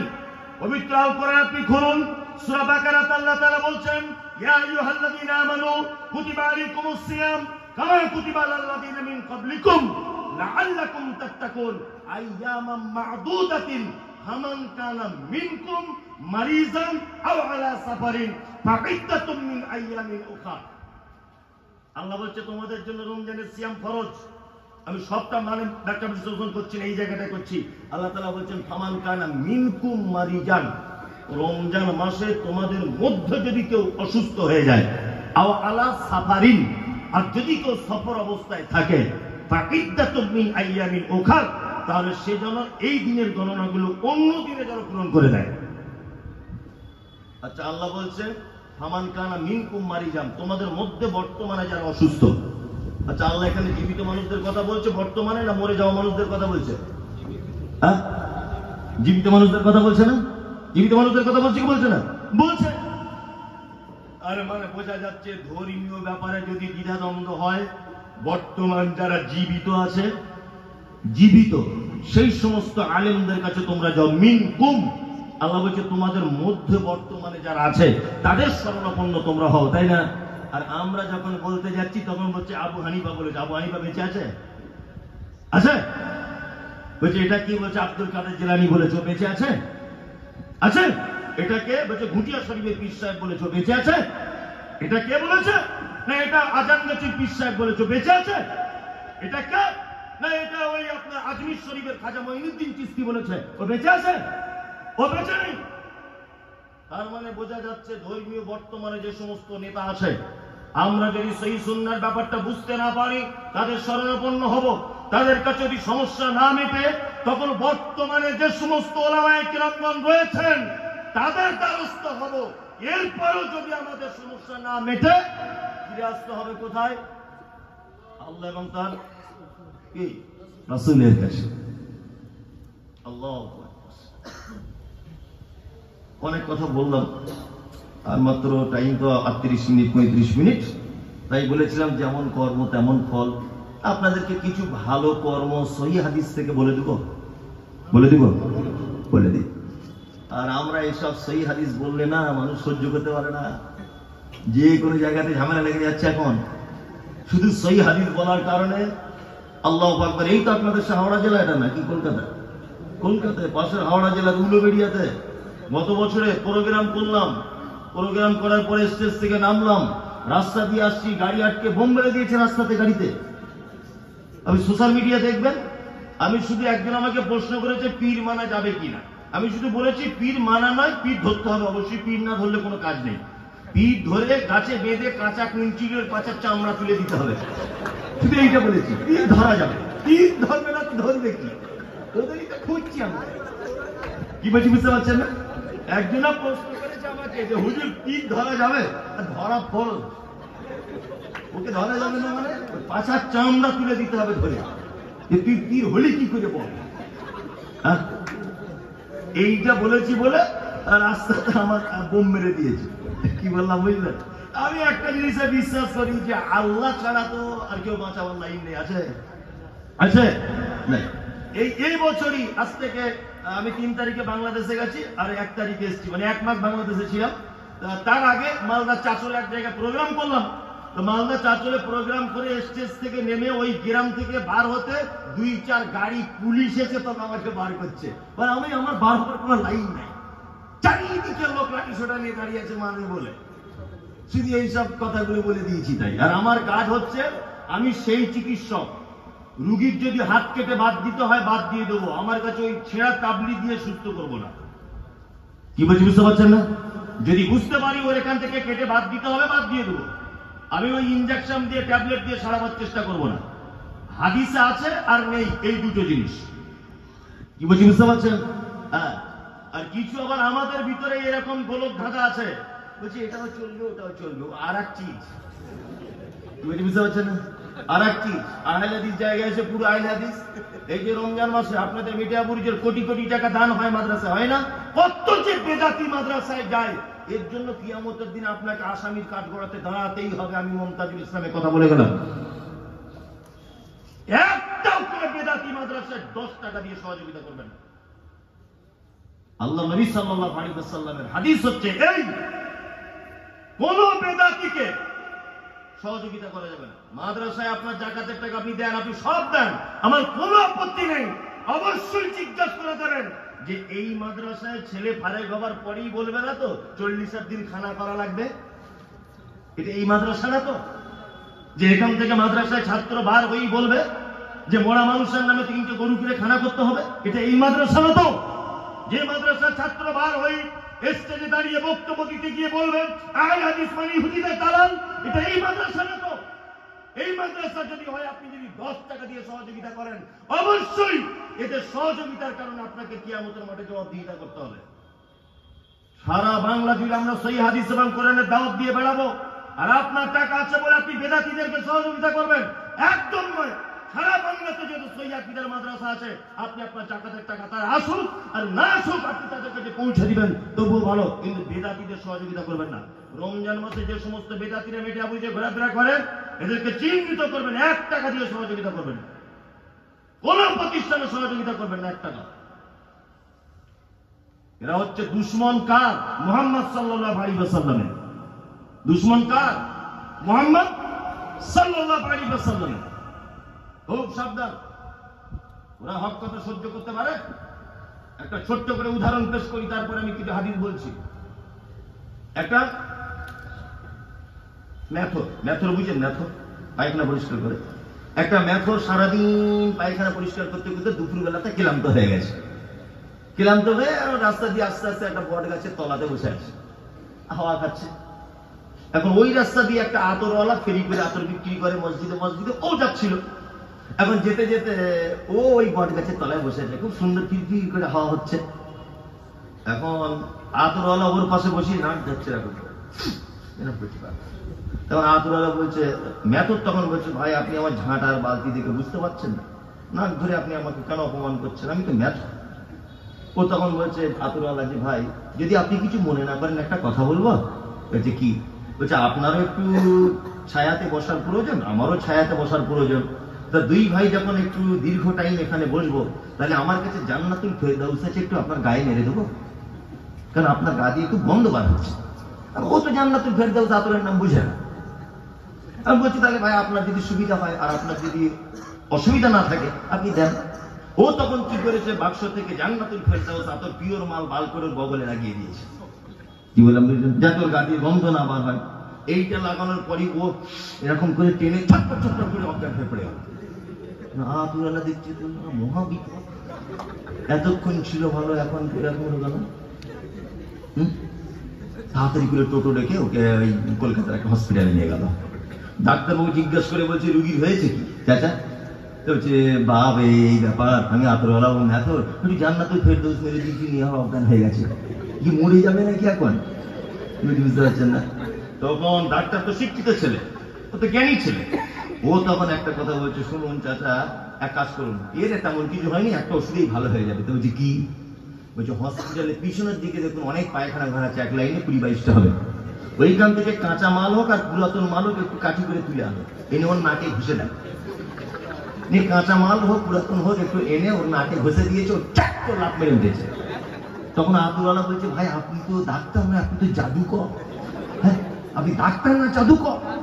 তখন ডাক্তারবাবু বলতে, শুনুন, যে লোকটা সারা জীবন পায়খানার গন্ধ শুঁকে শুঁকে এলো, তাকে যদি হঠাৎ করে জান্নাতুল ফেরদাউস দেন, টানতে পারে? হ্যাঁ, যারা সারা জীবন বেদাত করে করে করে করে নিজের মাথার মগজটার ভিতরে একদম এয়ারপোর্টের মতো ঘাস গজিয়ে গেছে, ওদেরকে সেই হাদিস দিলে ওরা মানতে পারে? কখনো মানতে পারবে না। সেই হাদিস দিলেই বেকার হয়ে যায়। মসজিদের নাম দিয়েছে মদিনা মসজিদ, আর নামাজ হয় কুফা বাদশার নামাজ। কি বলছি বুঝতে পারছেন না? মাদানী মসজিদ মসজিদের নাম, মসজিদের নাম দিয়েছে মাদানী মসজিদ, কিন্তু মদিনার নামাজ হয় না ওখানে। আশ্চর্য ব্যাপার। আমার নিজস্ব ট্রাভেলস আছে, আপনারা মোবাইলে দেখেন, সহিহ সুন্নাহ ট্যুর অ্যান্ড ট্রাভেলস, হজ ওমরা। হ্যাঁ, তা আমার সঙ্গে যারা ওমরায় যাচ্ছে, হজে যাচ্ছে, কাবায় যেখানে 2 রাকাত নামাজ পড়লে 1 লক্ষ রাকাতের নেকি, হোটেলের ভিতরে বলছি চাচা চলুন, বলছে আপনাদের টাইম হয়েছে, আমাদের এখনো হয়নি। বুঝতে পারছেন? বলছে আপনাদের টাইম হয়েছে, আমাদের হয়নি। মানে কাবাতে গিয়েও বলতে চাইছে যে আমি নামাজ পড়বো না। হ্যাঁ, এত আগে আজান হচ্ছে কেন? এই বাবা 11টা 10 আজান, কোথায় গেলাম আমি? ওই যে হুজুরকে বলে দিয়েছে 7 বার ফুল ফুরাই গেলে আর 7 বার আজমিরে গেলে 1 বার হজের নাকি। ও তখন বলছে তাই আমরা ওইখানেই ভালো ছিল, হাত দিয়ে এত দূরে এলাম, হয়তো আমাদের সাথে পুরো উল্টো। আশ্চর্য ব্যাপার। তার মানে এর মাথাতে ঘাস গজিয়ে গেছে, মগজ নাই। কি বলছে বুঝতে পারছেন? মাথায় কি ঘাস গজিয়ে গেছে। একটা ছোট্ট ছোট্ট করে ভালো ভালো আমল বলবো, করা যাবে তো? কারা কারা করবেন হাত তুলুন। দেখুন, আপনারা তো মেটে পরিচিত লোক, আমি কোনোদিন আসিনি, তবে আপনাদের আমার চিনতে বাকি নাই। আমি কোনোদিন আসিনি, তবে আপনাদের ব্যাপারে আমার ধারণা আছে অনেক। অনেক আলেম আমাদের কাছ থেকে গল্প শুনি। আমি মেটাবুর সম্পর্কে আমার অনেক গল্প শোনা আছে। শুধু এবছরে নাসরুল ভাইয়ের ওখানে রমজান মাসে এসেছিলাম, আর টিনের মসজিদ না কি বলে, তাই তো, এই 2 জায়গাতে ওখানে বক্তব্য দিয়েছিলাম। আমি চিনি না মেটাবুর অরিজিনালি, এই জীবনের 2য়-বার আমি মেটাবুর গেলাম। তা আপনাদের সম্পর্কে যে ধারণা, সে ধারণার উপরে বেশ করে আমি 2টা হাদিস বলছি। আমরা হাদিসগুলো মূল্যায়ন করার চেষ্টা করব ইনশাআল্লাহ। ইনশাআল্লাহ ইনশাআল্লাহ। ছোট্ট ছোট্ট হাদিস, কঠিন বলবো না। আপনাকে গুটকা খেতে মানা করবো না, কারণ ওটা খেলে মানা করলে অসুবিধা আছে। ওটা আমি মানা করবো না, যা ইচ্ছা তাই করুন। আমি ছোট্ট ছোট্ট শুধু 2-4টা হাদিস আপনাদেরকে বলি। 1, মুহাম্মদ সাল্লাল্লাহু আলাইহি ওয়াসাল্লাম তিনি বলছেন, একজন মুসলিম আর একজন মুসলিমের উপরে কটা জিনিসের হক রাখে? 5টা। এখানে মহিলা আছে শ্রোতারা? নাই, বোধহয় বাড়িতে আছে, স্ক্রিনে দেখছে। আচ্ছা, তাহলে ওদের ব্যাপারে একেবারে বাদ দিলে হবে না। ওদের ব্যাপারে একটা সুন্নত অনুযায়ী হাদিস বলবো ইনশাআল্লাহ। আপনি আপনার স্ত্রীকে একটু দাওয়াত পৌঁছে দেবেন। আর আপনার ব্যাপারে আমি একটা হাদিস বলবো একটু ভালো কাজ আমল করার জন্য, তাই না? মুহাম্মদ সাল্লাল্লাহু আলাইহি ওয়াসাল্লাম তিনি বলছেন, রাদ্দুস সালাম। এক মুসলিমের সঙ্গে দেখা হলে আর এক মুসলিম যেন বলে আসসালামু আলাইকুম। ইনশাআল্লাহ এটা বলবো, সবাই বলবে ইনশাআল্লাহ। আর good morning, good evening, good afternoon, হাবি জাবি, হাই, হ্যালো, এসব উঠে এখন আসসালামু আলাইকুমটা আস্তে আস্তে বিলুপ্তর পথে, তাই না? অথচ আমাদের কি ছিল উচিত? আসসালামু আলাইকুম, তাই না? জি, সালাম সবাইকেই দেবেন ইনশাআল্লাহ, শুধু বউকে বাদ দিয়ে। বউকে দেওয়া যাবে? আচ্ছা, এখানে কেন ইমানদার লোক আছেন যে আপনি বউকে সালাম দিই? দেখুন, চালাকি করে হাত তুলবেন না, কিন্তু খুব কম লোক। মানে ওকে সালাম দেওয়া খুব বিপদ। আমার স্কুলে, আমার মাদ্রাসায় একটা বাংলা টিচার আছে, তো ওকে বলছি তুমি তোমার বউকে সালাম দাও। বলছে হুজুর কেমন লজ্জা লাগে। বুঝলি এটা কি সম্ভব? আমি যাই, নতুন বিয়ে করেছে, সালাম দেওয়াটা টেস্ট করো, যাই, একটা ভালো আমল দাও। তো বলছি হুজুর আপনি যখন বলছেন তাহলে চেষ্টা করো। 1 সপ্তাহ পরে আমার জলসা টলসা করে সকালে ফজরের পরে মাদ্রাসায় ঢুকেছি, তো ওকে জিজ্ঞেস করে বলছি সালাম দিয়েছিলেন? ওর নাম সাবি। সাবি, তুমি সালাম দিয়েছিলে? বলছে হুজুর দিয়ে সে আর এক গন্ডগোল হয়ে গেছে। কি গন্ডগোল? বলছে আমার বউকে বলছে আসসালামু আলাইকুম, তো আমার বউ আমাকে বলছে তুমি কি আমার চিনতে পারছো না, আমি তোমার বউ। কি আশ্চর্য ব্যাপার! বলছে তুমি কি আমাকে চিনতে পারছো না যে আমি তোমার বউ? তার মানে ওর বউ ভেবেছে পরিচিত কাউকে সালাম দেওয়া লাগে না, তাই না? কি আশ্চর্য দুনিয়া! আপনি এখন বাড়ি গিয়ে দিবেন সালাম, তো আপনার স্ত্রীর কথাই বলবেন ঢং করে না বুড়ো বয়সে, এতদিন কেটে গেল সালাম দিলে না, আজকে মমতাজিদের কথা শুনে সালাম দিতে আসছে। এটা বলবে বলবে না? বলবে। ইসলাম এত সুন্দর একটি জীবন ব্যবস্থা, আপনি এর ভিতরে যদি ঢোকেন তাহলে বার হবার আর কোন রাস্তা নাই। আল্লাহ বলছেন ইয়া আইয়ুহাল্লাযীনা আমানু লা তাদখুলুল বুয়ুতা গায়রা বুয়ুতিকুম, তোমরা যারা ঈমান নিয়ে এসেছো এক অপরের বাড়িতে, নিজের বাড়িতে হোক অপরের বাড়িতে হোক, তোমরা যখন তাদের দরজায় দাঁড়াবে, দাঁড়িয়ে গিয়ে বলবে আসসালামু আলাইকুম, উত্তর এলো না, তুমি আবার বলবে আসসালামু আলাইকুম, উত্তর এলো না, আসসালামু আলাইকুম, উত্তর এলো না। নবীজি বলেছেন ফায়ারজিউ ফিল বাইত, তুমি তোমার বাড়িতে ঘুরে চলে আসবে, সালামের উত্তর না এলে তুমি তোমার বাড়িতে হোক আর অন্য কারো বাড়িতে হোক সহজে তুমি প্রবেশ করতে যাবে না, সহজে প্রবেশ করবে না। কি বললাম বুঝতে পারছেন? আমরা কি দরজা দাঁড়িয়ে সালাম দিই, দরজা খুলে দেবার পরে বলছে ভাবি কেমন আছো, ভাবি গোসল করছে, হতেও তো পারে। কিন্তু ইসলাম কি পদ্ধতি? দরজা দাঁড়িয়ে আসসালামু আলাইকুম, আসসালামু আলাইকুম, আসসালামু আলাইকুম, উত্তর আসছে না। আল্লাহ রাসূল বলছে তুমি ফিরে বাড়ি চলে যাও, ওর বাড়িতে ঢুকতে যাও না। সালাম দিলে সামাজিক আর একটা নিয়ম এবং সামাজিক আর একটা উপকার আছে। কি?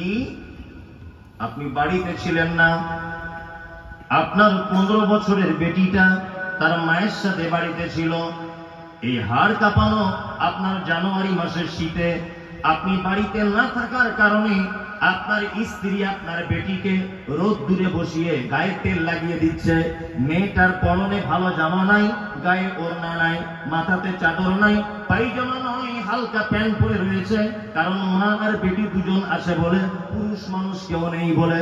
আপনি যদি বাড়িতে আসেন বাজার থেকে, হঠাৎ করে যদি আপনি আপনার দরজা দিয়ে ঢুকে যান, তাহলে আপনার 16 বছরের বেটিটা আপনাকে ওই অবস্থায় দেখলে লজ্জা পাবে, আপনি নিজেও লজ্জা পাবেন। ওই জন্য নবীজি বলেছেন তোমার নিজের বাড়িতে হলেও তুমি দরজায় দাঁড়িয়ে যাবে, দরজায় দাঁড়িয়ে সালাম দিবে, সালামের উত্তর যদি একান্ত ভাবে না আসে, তুমি তোমার বেটির নাম ধরে ডাকো, নাসিমা, ও খায়রুন নিসা, ও আয়েশা, ও সাফিয়া, ও মারিয়াম, আমি তোমার আব্বা এসেছি মা, দরজাটা তুমি একবার খুলে দাও। তার মানে সালাম দিয়ে আপনাকে বাড়িতে ঢোকা লাগবে, তাছাড়া ঢোকা যাবে? সালাম দিয়ে ঢুকবেন বাড়িতে ইনশাআল্লাহ। সবাই সবাইকে সালাম দেবেন ইনশাআল্লাহ। 2 ওয়ায়াদাতুল মারিজ, অসুস্থ কেউ হলে পাড়া প্রতিবেশী তাকে একটু দেখতে যাবেন ইনশাআল্লাহ। ওয়া ইত্তিবাউজ জানাইজ, কেউ মারা গেলে জানাজার সালাত আদায় করবেন ইনশাআল্লাহ। ওয়া ইজাবাতুদ দাওয়াতি, কেউ দাওয়াত দিলে গ্রহণ করবেন ইনশাআল্লাহ। আর দাওয়াতের ব্যাপার ইনশাআল্লাহ তো বলতেই হবে, গরু গোশতের ব্যাপার, বিরিয়ানির ব্যাপার বলতেই হবে, তাই না? গোলাম হোসেন, হাঁ করে হাসির কাজ নয়। সব দাওয়াত বাড়িতে আপনি পৌঁছাতে পারবেন না, সব দাওয়াত বাড়িতে পৌঁছানো যাবে না। আপনাদের এখানে তো হয়তো এরকম ওই যে কি বলে মুসলমানি নাকি খাতনা অনুষ্ঠান টনুষ্ঠান করে, করে না? করে, অনেক মানুষ করে, অনেক মানুষ করে, তবে যারা বসে তারা করে না, তাই তো? এখন ওই চামড়াটা কেটে দিতে হবে, বটিতে করে হোক চুরিতে করে হোক, আপনি ধরবেন, আপনার বউ কেটে দিবে, না আপনার বেটা যদি বেলেটে করে নিজে কেটে নিতে পারে তাও ভালো, এক কথায় কেটে দিতে হবে, এটাই সুন্নাত। কি বললাম বুঝলেন? ওর জন্য 30 জন লোককে ডেকে এনে 12টা ডিম সিদ্ধ করে ওর মা পানিতে দাঁড়িয়ে থাকবে, ওই চামড়াটা লাল সুতো দিয়ে চালের মাথায় ভিজিয়ে রাখবে, এইসব পদ্ধতি ইসলামে কি নাই। সব দাওয়াত বাড়িতে আপনি যেতে পারবেন না। নাম্বার 2, এমন একটা দাওয়াত বাড়িতে আপনাকে আহ্বান করা হলো যেই দাওয়াত বাড়িতে ধনী আর গরিবের বৈষম্য করে খেতে দেওয়ার ব্যবস্থা করা হয়েছে। ইসলামে ধনী গরিবের কোনো বৈষম্য নাই। কোটিপতি লোক সবার শেষে নামাজ পড়তে ঢুকেছে মসজিদে, সবার শেষে বাইরে জুতোর উপরে দাঁড়িয়ে নামাজ পড়বে, এর নাম ইসলাম। রিক্সা চালক সবার আগে ঢুকেছে, একেবারে ফার্স্ট কাতারে গিয়ে দাঁড়িয়ে থাকবে, এর নাম ইসলাম। ইসলামে কালো ধলো টাকাওয়ালা ফকির আমির লম্বা বেঠে কৃষক চালক মজুর শ্রমিক কোন রকমের ডিভাইডেড নাই, সবাই এক। ইন্না আকরামাকুম ইনদাল্লাহি আতকাকুম, যার ভিতরে তাকওয়া আল্লাহর ভীতি বেশি, আল্লাহর নিকটে ওই ব্যক্তি সবথেকে উত্তম। এই দেখুন নাম্বার 3, যে দাওয়াত বাড়িতে আপনাকে বলা হলো ওই দাওয়াত বাড়িতে যদি বাদ্যযন্ত্র বাজে, গান বাজনা, টিভি, সিডি এসব যদি হয়, আপনি ওই দাওয়াত বাড়িতে যেতে পাবেন না। নাম্বার 4, এমন একটা বাড়িতে আপনাকে দাওয়াত খাওয়ার জন্য বসতে দেওয়া হলো যে বাড়িতে ছবি মূর্তি ইত্যাদি টাঙানো রয়েছে, এই বাড়িতে আপনি বসতে পারেন না, চলে আসতে হবে। নাম্বার 5, মুহাম্মদ সাল্লাল্লাহু আলাইহি ওয়াসাল্লাম তিনি বলছেন তাসমিতুল আতিশ, হাঁচি হলে কি বলতে হয়? আলহামদুলিল্লাহ যে শুনবে, ইয়ারহামুকাল্লাহ যে শুনবে, ইয়াহদিকুমুল্লাহ ওয়া আসলিহু বালাকুম, তাই না? তাহলে 5টা ভালো কাজ বলে দিলাম, ইনশাআল্লাহ করব। ইনশাআল্লাহ সালাম দিব, রোগীকে দেখতে যাব, জানাজার সালাত আদায় করব, আর দাওয়াত দিলে কবুল করব, হাঁচি হলে 3 পর্যায়ে উত্তর দিব ইনশাআল্লাহ। আচ্ছা, আপনারা যারা বসে আছেন, জান্নাতে যাওয়ার ইচ্ছা তো সবারই আছে না? জান্নাতে যাওয়ার একটা আমল বলে দিব, বলি চলুন। মেয়েদের একটা বলে দিই আমল জান্নাতে যাওয়ার, আর ছেলেদের একটা বলে দিই। আল্লাহর নবীর কাছে একটি ছেলে এসেছে, ছেলেটি উস্কো খুস্কো, মাথাতে চুল, পরনে ভালো কাপড় নাই, দেখতে কেমন ভালো নয়। ছেলেটি এসে বলছেন, আল্লাহর নবী, আমি একজন কনভার্ট মুসলিম, টাটকা আমি ইসলাম গ্রহণ করেছি, আমার তো তেমন কিছু নাই, তা আপনি কিছু বলে দেন যেটা করলে আমি আল্লাহর জান্নাত পর্যন্ত পৌঁছে যাব। আল্লাহর নবী বললেন, ক্বালা তা'বুদুল্লাহ ওয়া লা তুশরিক বিহি শাইআ ওয়া তুকিমুস সালাতাল মাকতুবাতা ওয়া তু'তিজ যাকাতাল মাফরুজাতা ওয়া তা'উজ্জাল বাইত। শুনে নাও, তোমাকে আমি 5টি কাজের কথা বলে দিলাম, এই 5টি কাজ যদি তুমি করো তাহলে তুমি আল্লাহর তৈরি করা জান্নাত পর্যন্ত পৌঁছে যাবে। 1, তা'বুদুল্লাহ, সর্বক্ষেত্রে গোলামি করতে হবে কার? আল্লাহর। খায়রিহি ওয়া শাররিহি মিনাল্লাহি তাআলা, ভালো মন্দ যা কিছু হবে তাওয়াক্কুল করতে হবে কার উপরে? আল্লাহর উপরে। গোলামি কার? আল্লাহ। ওয়ালা তুশরিক বিহি শাইআ, আর কখনো ভুল করে শিরিক করে দিও না। শিরিক বুঝেন তো? শিরিক কি? আল্লাহর সঙ্গে। আমি একদম আমি গোদা বাংলায় বুঝিয়ে দিচ্ছি আপনাকে। আল্লাহর যে ক্ষমতা আছে, এই ক্ষমতা পৃথিবীর অন্য কারো আছে, এটা মনে করা শিরক। আল্লাহর যে ক্ষমতা আছে, এই ক্ষমতা পৃথিবীর অন্য কারো আছে, এটা মনে করা শিরক। পৃথিবীতে যত পাপ আছে, এর থেকে আর বড় কোনো পাপ নাই, এর থেকে কোনো বড় পাপ নাই। কত যে শিরক আছে, আল্লাহু আকবার। একটা যুবক ছেলে, নায়কের মতো দেখতে, দেখছি 4টে হাতে 4টে আঙুঠি, 4টে পাথর পড়ে আছে। আরে ভাই, তোর হাতে আংটিতে পাথর কেন? বলছে, হুজুর এই পাথরটার কারিশমা হচ্ছে আমার বউ কথা শোনে না। এইটা বলছে বাপের বাড়ি গেলে আসতে চায়। এইটা কি? বলছে ব্যবসা বাণিজ্য করি, খুব ভালো বরকত হয় না। আর এইটা বলছে আমার শাশুড়ি দিয়েছে, আমি নাকি আমার মায়ের কথা বেশি শুনি, তাই। আশ্চর্য ব্যাপার। এটা তো সেই কলকাতা, এই যে কলকাতাতে যারা আমাকে আমার গাড়ি আটকে ছিল, এরা হচ্ছে সেই দল, এই পাথরের ব্যাপারে শুধু বক্তব্য রাখার কারণে। আপনাদের কলকাতাতে একটা মাজার আছে, ওই আপনার কি বলে ওটা, হ্যাঁ, পিরিপুরে ওখানে কি মাজার আছে? আজানগাছি কি আছে না একটা, হ্যাঁ ওখানে আছে। আল্লাহু আকবার। ওখানে একটা বক্তব্য রাখছেন একটা পীর সাহেব, আমার কাছে ডাউনলোড করা আছে। উনি বলছেন কি জানেন? বলছেন, বাবারা, ভাইরা, নবীজি পেটে যে পাথর বেঁধেছিলেন ওই পাথর মক্কা মদিনা আর কোথাও খুঁজে পাবেন না। ওই পাথর আমাদের পীর সাহেব ডাইরেক্ট ওখান থেকে এনে আমাদের মাজারে বসিয়ে রেখেছেন। আপনারা যদি এই পাথরের চারিদিকে যদি ঘোরেন, তাহলে যেমন শীতকালে গাছের পাতা সবুজ হওয়ার পরে যখন হলুদ হয়ে যায়, আস্তে আস্তে যেমন ঝরে পড়ে, পাথরের চারিদিকে যেমন করে ঘুরবে, তখন তোমার ঘোড়াগুলো ঝরে ঝরে ঝরে ঝরে পড়ে যাবে। মুরিদরা শুরু বলছে, ন্যাংটো হয়ে নাড়াই তো তোদের মাথা দেখি গোবর আসবে। 2025 সালে বক্তব্য চলে গাধা কামড়ায়। মসজিদে নববীর সামনে একটা মিউজিয়াম আছে, আমি প্রায় মাসে মাসেই যাই, 2 মাস 1 মাস পর পরই মক্কা মদিনায় যাই। তা একটা মিউজিয়াম আছে, ওই মিউজিয়ামের ভিতরে অনেক কিছু জিনিস রাখা আছে। যেমন আমাদের কলকাতা ভিক্টোরিয়াতে কোন বাদশার তীর মেরেছিল সে তীরটা আছে, বাদশাহ শাহজাহানের অনেক কিছু আছে, আলমগীরে অনেক কিছু আছে, জাহাঙ্গীরে অনেক কিছু আছে, আছে না? যারা ভিক্টোরিয়া গেছে আছে।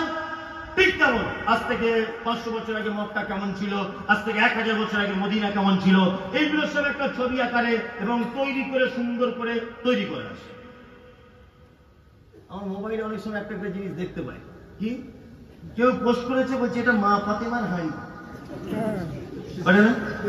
বলছে এটা নবীজির জুব্বা, পোস্ট করে না মোবাইলে। আবার বলে এটা আল্লাহর নবীর জুতো মোবারক। তোমার বাপের কোন ক্যামেরা থেকে ফটো তুলেছিল? তখন ক্যামেরা আবিষ্কার হয়েছিল। আর কিছু মুসলমান এদের মাথায় গোবর ভরা কমেন্ট করছে, আমিন সুবহানাল্লাহ সুবহানাল্লাহ আমিন আমিন। মানে ও গাধা, ও কিছু বুঝে না, ও কোথায় যে কমেন্ট করতে হয় এই জ্ঞানটা ওর নেই। হ্যাঁ, আরে মা ফাতেমার হাঁড়ি যদি থাকবে ওই মিউজিয়ামে থাকবে, আল্লাহ নবীর জুব্বা যদি থাকবে ওই মিউজিয়ামে থাকবে, পেটে পাথর যেটা রেখেছিলেন ও পাথর যদি সংরক্ষণ করা হয় তাহলে মদিনার মিউজিয়ামে থাকবে। মদিনার মিউজিয়াম ওটাকে সংরক্ষণ করতে পারলো না, আর তোমার পীর সাহেব কলকাতার এখানে নিয়ে চলে এলো। বদমাইশি জায়গা পাও না, চিটার কোথায় করে? হ্যাঁ, তোমাদের বাবা করবেন না। হযরত ওমরের নাম শুনেছেন? ওমর শুনেছেন? দামি লোক ছিলেন না? মারাত্মক দামি লোক ছিলেন। আল্লাহর নবী বলেছেন, দিনের ব্যাপারে সব থেকে কঠিন মানুষ তার নাম ওমর। মানুষের ভিতরে সব থেকে নরম হৃদয়ের তার নাম আবু বকর। মানুষের ভিতরে সব থেকে লজ্জাশীল তার নাম উসমান। হযরত ওমর একজন বিখ্যাত সাহাবী। হযরত ওমর হজ করতে গেছেন। পৃথিবীতে অনেক জিনিস রয়েছে ডাইরেক্ট জান্নাত থেকে এসেছে, তার ভিতরে একটা জিনিসের নাম হচ্ছে হাজরে আসওয়াদ। সহিহ মুসলিমের 2য় খণ্ডের হাদিস। আল্লাহর নবী সাল্লাল্লাহু আলাইহি ওয়াসাল্লাম তিনি বলছেন, হাজরে আসওয়াদ যখন আসমানের নিচে থেকে যখন জমিনে নামানো হয় জান্নাত থেকে ডাইরেক্ট, দুধের থেকেও সাদা ছিল, এত সাদা পাথর। কিন্তু আদম সন্তান তার পাপের বোঝা নিয়ে চুম্বন করতে করতে হাজরে আসওয়াদ একদম কালো কুচকুচে করে দিয়েছে। হযরত ওমর হাজরে আসওয়াদের দিকে আঙুল তুলে দিয়ে বলছেন, হাজরে আসওয়াদ, আমি কখনো তোমাকে চুম্বন করতাম না, কোনো দিন তোমাকে আমি চুম্বন করতাম না, এই জন্য শুধু তোমাকে চুম্বন করব। আল্লাহ নবী সাল্লাল্লাহু আলাইহি ওয়াসাল্লাম চুম্বন করতে বলেছেন আর চুম্বন করেছেন তাই কারণ তুমি জান্নাতের পাথর হতে পারো, তোমার ভালো মন্দ উপকার করার কোনো ক্ষমতা নাই। মানে জান্নাতের পাথর যদি ভালো মন্দ করে দিতে না পারে, তোমার অষ্টধাতু আংটি টিকে। কলকাতা নাখোদা মসজিদের রাস্তা দিয়ে ঢোকার সময়তে আপনি দেখতে পাবেন কিছু চিটার বসে আছে, তাবিজ, ছাপা তাবিজ, মানে পেরেস থেকে ছেপে নিয়ে এসেছে, ওই মাল বিক্রি করছে। আর এইরকম বড় বড় পেরেক, তার উপরে আরবিতে লেখা আয়াতুল কুরসি, ওই সবগুলো লিখে বিক্রি করছে। পাথর রাখা আছে 70 টাকা কেজি, ডাল কুত্তাতে পেচ্ছাপ করছে। আর ওই মাল এনে তোমার হাতে বরকতের পাথর বলে পড়িয়ে 5000 টাকা ঝেড়ে দিয়েছে। আর তুমিও গাধা, ব্যবসাতে কাপড়ে বসে ভালো লাভ হয়েছে, 4টা আংটি কিনে বসে আছে পাথরওয়ালা, তোমারও মাথাতে গোবর আছে। আশ্চর্য ব্যাপার, শিরক পৃথিবীর এক ভয়ঙ্কর বড় পাপ, তাই না? আমি শুধু অবাক হয়ে যায় যে হুজুর যে এত ধোঁকা দিচ্ছে, এত যে ধোঁকা দিচ্ছে। আল্লাহ পবিত্র কোরআনের ভিতরে বলছেন, অনুনাজ্জিল মিনাল কোরআন মা হুয়া শিফা, নিশ্চয় আমি কোরআন অবতীর্ণ করেছি মুমিনদের জন্য কল্যাণ রয়েছে, মুমিনদের প্রতিটা রোগের ঔষধ রয়েছে এর ভিতরে, তাই না? মোমেনদের জন্য কল্যাণ আছে না? সমস্ত রোগের ঔষধ আছে না নেই কোরআনে? ঔষধ বলতে কি? প্যারাসিটামল পাবেন এর ভিতরে? তাহলে কেলাভান পাবেন? কি পাবেন? র্যান্টাক এসব আছে কোরআনে? না। কোরআন তেলাওয়াত করলে তার বরকতে আল্লাহ আপনাকে সুস্থ করবে। কি বললাম বুঝলেন? আল্লাহর নবী কি বলেছেন? নবীজি বলেছেন তুমি রাতের বেলা যখন ঘুমাবে আয়াতুল কুরসিটা পড়ে তুমি তোমার দুই হাতে ফুঁক দিয়ে নাও, গোটা শরীরে বুলিয়ে নাও। তোমার সাইকেল, তোমার মোটরসাইকেল, তোমার ব্যবসার মাল, তোমার বাড়িতে গরু, তোমার বাড়িতে স্বর্ণের অলংকার, তোমার ধন সম্পদ, তুমি আয়াতুল কুরসি পড়ে যদি তোমার শরীরে ফুঁক দিয়ে দাও, সমস্ত কিছুর চৌকিদারিত্বের দায়িত্ব নেবেন আল্লাহ। কে? আল্লাহ। তাই না? সকালে উঠে আপনার সাইকেল চুরি হয়ে গেছে, হুজুর কত বড় চিটার এটা আপনাকে দেখাচ্ছে। সাইকেল চুরি হয়ে গেছে তো আপনি ইমাম সাহেবের কাছে গেছেন, বলছে দেখুন একটু কি করা যায়, সাইকেলটা চুরি হয়ে গেল। বলছে এই যে দাগটা হালকা মেকে গেছে না, আমরা নিজের লোকের কাজ। এখন কি করা যাবে হুজুর, গরিব মানুষ সাইকেলটা কি পেতে হবে? তা বলছে লকডাউনের পরে তাবিজের দাম বেড়েছে তো হালকা, এক কাজ করে 550 টাকা দাও। তো হুজুর কি হবে? বলছে এমন করে দিব মেন গেটের সামনে ঝুলিয়ে রাখবে। মেন গেটের সামনে ঝুলিয়ে রেখেছে। কি লেখা আছে? আয়াতুল কুরসি। কত বড় চিটা! ও যদি বলে দিত লোকটাকে কোরআনের এই জায়গাটা আয়াতুল কুরসি আছে, ভাই তুমি আমার কাছে আসার প্রয়োজন নেই, রাতের বেলা তুমি পড়বে, হাতে ফুঁক দিয়ে সারা শরীরে বোলাবে। আয়াতুল কুরসিতে 203টা না 204টে অক্ষর আছে, প্রত্যেক অক্ষরে যদি 10টা করে নেকি হয় তাহলে প্রায় 2 থেকে 2,500 তোমার নেকি হবে, হবে না? তাহলে তুমি 2 থেকে 2,500 নেকি পেলে, নবীর একটা সুন্নত পালন করলে, এবং তোমার সাইকেল, তোমার মোটরসাইকেল সবকিছু হেফাজতের দায়িত্ব কার? আল্লাহ। এ হুজুর এই বুদ্ধি না দিয়ে 150 টাকা ঝেড়ে দিয়ে আয়াতুল কুরসি লিখে দিয়েছে কাগজে। কি বলছি বুঝতে পারছেন না? কি আশ্চর্য ব্যাপার! আচ্ছা বলুন তো ভাই, আপেল খেলে শরীরে রক্ত হয়, ভিটামিন হয়, হয় না? আপনি অসুস্থ, দীর্ঘদিন ম্যালেরিয়াতে ভুগছিলেন, ডাক্তার বলেছে আপেল খাও, বেদানার রস খাও, শরীর চাঙ্গা হবে। হ্যাঁ, এখন কেউ যদি আপেল গলায় বেঁধে ঘোরে, এটা কেমন হয়? ভিটামিন হবে না? কেউ যদি পগলের তলে একটা বেদানা নিয়ে ঘোরে, হবে না? ভিটামিন নেই। আরে পাগল, ওটা খেতে হবে তারপরে ভিটামিন হবে, বেঁধে ঘোরার কাজ নয়। হ্যাঁ, কোরআন তেলাওয়াত করতে হবে, তার বিনিময়ে তুমি ভালো হবে। বেঁধে গলায় ঘুরলে কাজ হবে না। শিরক, পাপের জগতের সব থেকে বড় পাপের নাম শিরক। এই পাপ করবেন না। ওয়ালা তুশরিক বিহি শাইয়্যা। মুহাম্মদ সাল্লাল্লাহু আলাইহি ওয়াসাল্লাম বলেছেন তুমি যদি জান্নাত যেতে চাও শিরক করে দিও না।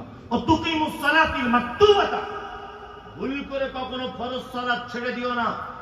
5 ওয়াক্ত নামাজ কারা কারা পড়েন? 5 ওয়াক্ত, শুধু 5 ওয়াক্ত লোক তুলবেন কিন্তু, তাহলে চোর ধরা পড়বে। হ্যাঁ, আমাদের বর্তমান বাজারে কয়েক কোয়ালিটির নামাজি আছে, আছে না? কয়েক কোয়ালিটি। এক, শুধু জুম্মার দিনে যায়, সাদা পাঞ্জাবি আর সেন্ট মেরে এমন টুপি পরে আর সাদা লুঙ্গি পরে যায়, মনে হচ্ছে আব্দুল কাদের জেলানি ঢুকছে মসজিদে। ইমাম সাহেব ভাই পেয়ে যায়, তো ইমাম না ও ইমাম না আমি ইমাম? তাই না? আমি রমজান মাসে একবার এসেছিলাম ওই আপনার হাওড়া জেলার ওই দিকে বাঁকড়ার ওখানে, মসজিদে ঢুকে সত্যি বলছে আমারই ভয় লাগছে, এরা কি সব সাইকেল হাদিস, এত বড় বড় পাঞ্জাবি, এত সুন্দর সুন্দর ড্রেস পত্র, কি ব্যাপার? আমি কি বক্তব্য দেবো? ভয় করছে আমি নিজে নিয়ে। তারপরে দেখলাম ও বাবা, কঠিন ব্যাপার। হ্যাঁ, জুম্মার দিনে শুধু। আর একটা নামাজি 2 ঈদে যায়, আবার গিয়ে ঝামেলা বানায়, তাই না?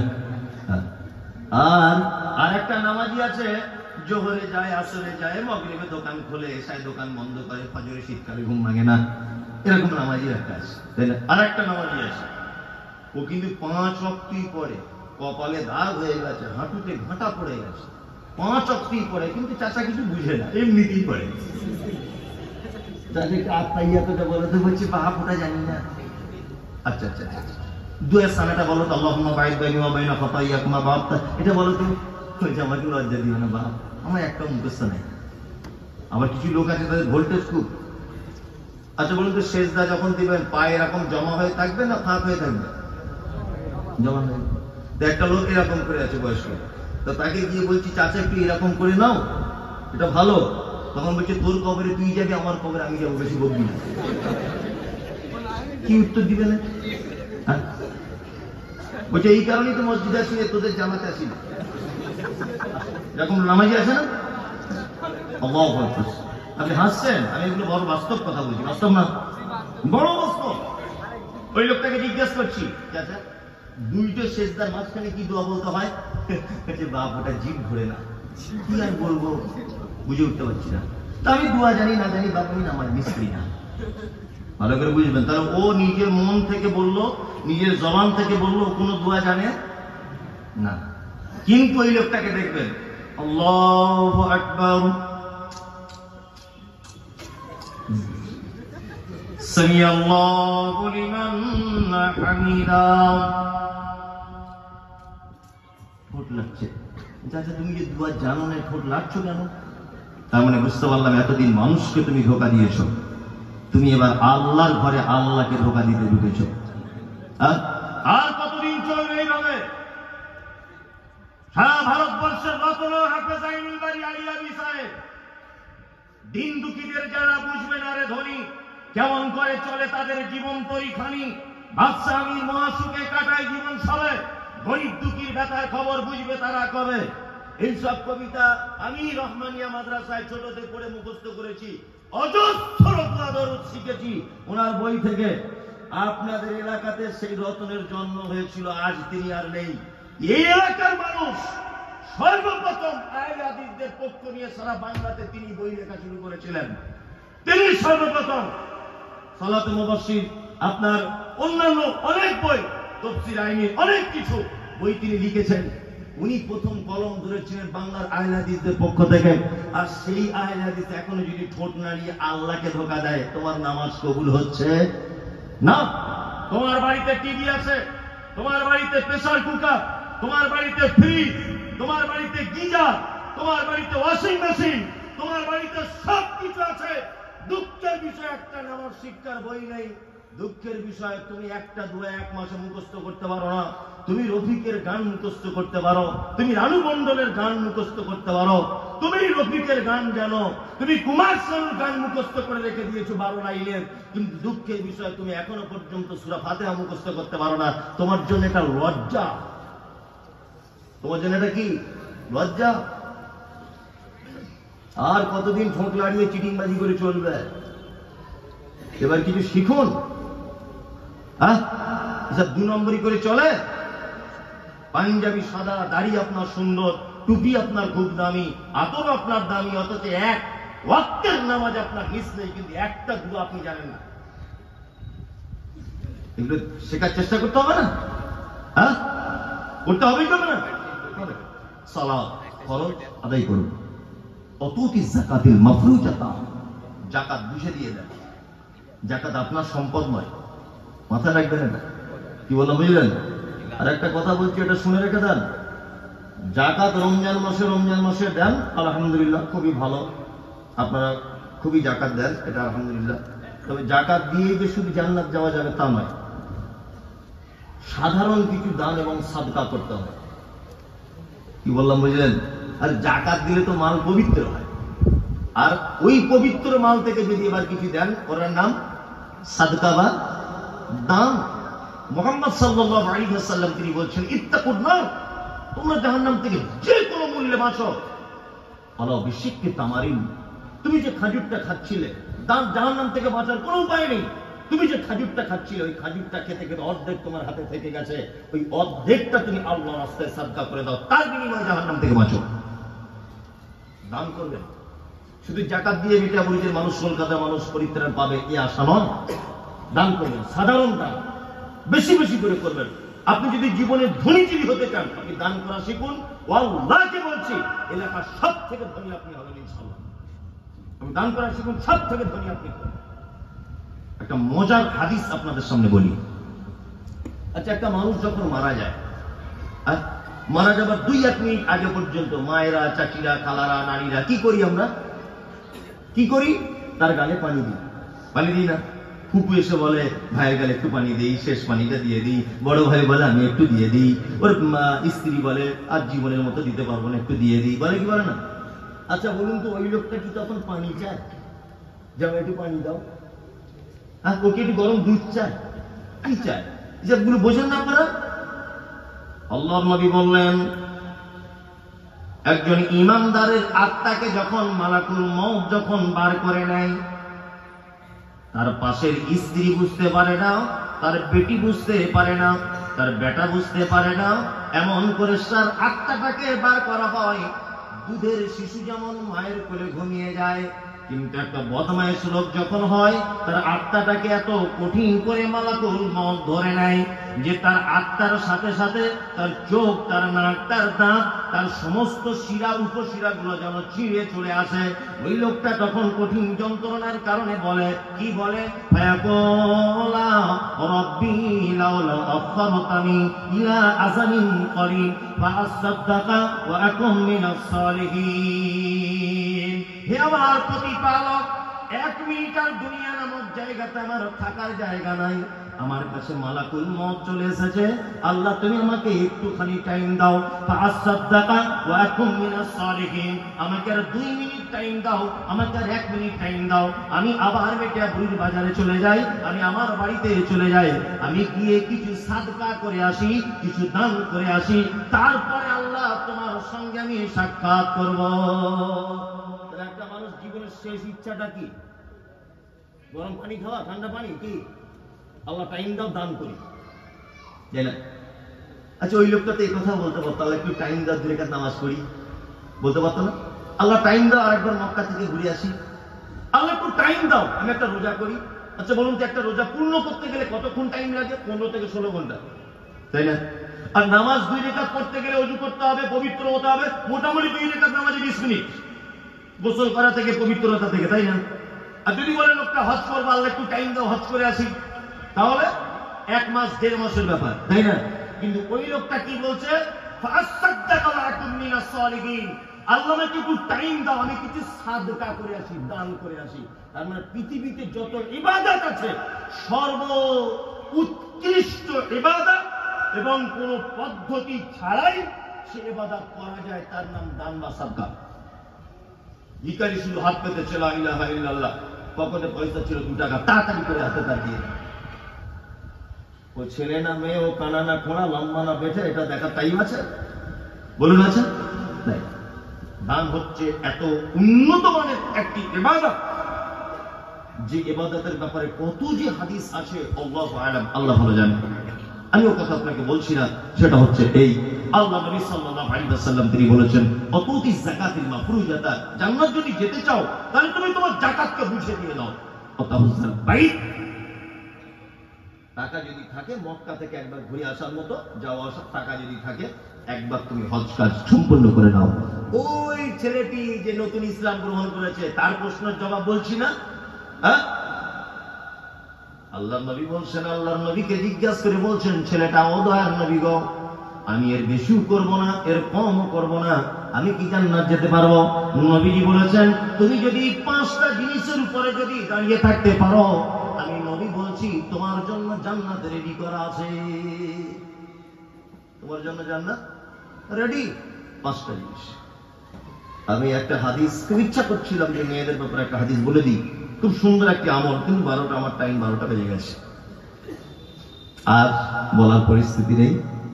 কমিটির পক্ষ থেকে রাত্রি 12টা পর্যন্তই আমার টাইম, আর 12টাও তো বাজে, এতক্ষণ আগোছালো হবে আমি যত কথা বলেছি, আল্লাহ তুমি আমাদের আমল করার তৌফিক দান করো, আমিন আমিন আমিন। আর আমার পরেও তো আর ভাই কোনো বক্তব্য নেই, তাহলে শেষ শেষ। আর কেউ আছেন? শেষ করে দিই। আর ছোট্ট একটি দোয়া, মুহাম্মদ সাল্লাল্লাহু আলাইহি ওয়াসাল্লাম তিনি বলেছেন যে কোনো মানুষ যখন কোনো মজলিস থেকে উঠবে, সে যেন এই দোয়াটা বলে ওঠে। আর এই দোয়াটা বলে যদি ওঠে, তাহলে দেখেন অনেক সময় যে সরকারি কিছু গুরুত্বপূর্ণ মাল সিল গালা করা থাকে, থাকে না? আল্লাহ রাসূল বলছেন, তোমার এতক্ষণের কামাই করার যার নেকি, তুমি যদি মজলিস ভাঙা দোয়া বলে যদি উঠতে পারো, তোমার এই নেকিগুলোকে একেবারে সিল গালা করে দেওয়া হলো, আর কোনোদিন এ নেকি বরবাদ করা হবে না। সুবহানাল্লাহ। আল্লাহ আমাদের সকলকেই সেই হাদিস এবং কোরআন অনুযায়ী আমল করার তৌফিক দান করো, আমিন। আল্লাহ, যারা আমরা বসে আছি তুমি আমাদেরকে ক্ষমা করে দাও, যারা আমাদের কাছ থেকে চলে গেছে আল্লাহ তুমি তাদেরকে ক্ষমা করে দাও। সারা পৃথিবীর মুসলিম নর নারীরা যেখানে নির্যাতনের শিকার হচ্ছে আল্লাহ তুমি তাদেরকে হেফাজত করো, ফিলিস্তিনের মুসলিমদেরকে হেফাজত করো হে আল্লাহ, মায়ানমারের মুসলিমদেরকে হেফাজত করো হে আল্লাহ। সারা পৃথিবীর মুসলিমরা যে যে অবস্থায় রয়েছে নির্যাতনের শিকার হচ্ছে, আসামের মুসলিমরা কষ্ট রয়েছে, অন্যান্য মুসলিমরা যেখানে আমাদের মোমেন ভাইরা কষ্ট রয়েছে আল্লাহ তুমি তাদেরকে আসান করো, আমিন। মজলিস ভাঙার দোয়া আল্লাহ নবী সাল্লাল্লাহু আলাইহি ওয়াসাল্লামের পক্ষ থেকে শেখানো। সুবহানাকাল্লাহুম্মা, বলুন সুবহানাকাল্লাহুম্মা ওয়া বিহামদিকা আশহাদু আল্লা ইলাহা ইল্লা আনতা আস্তাগফিরুকা ওয়া আতুবু ইলাইক। আসসালামু আলাইকুম ওয়া রাহমাতুল্লাহি ওয়া বারাকাতুহু।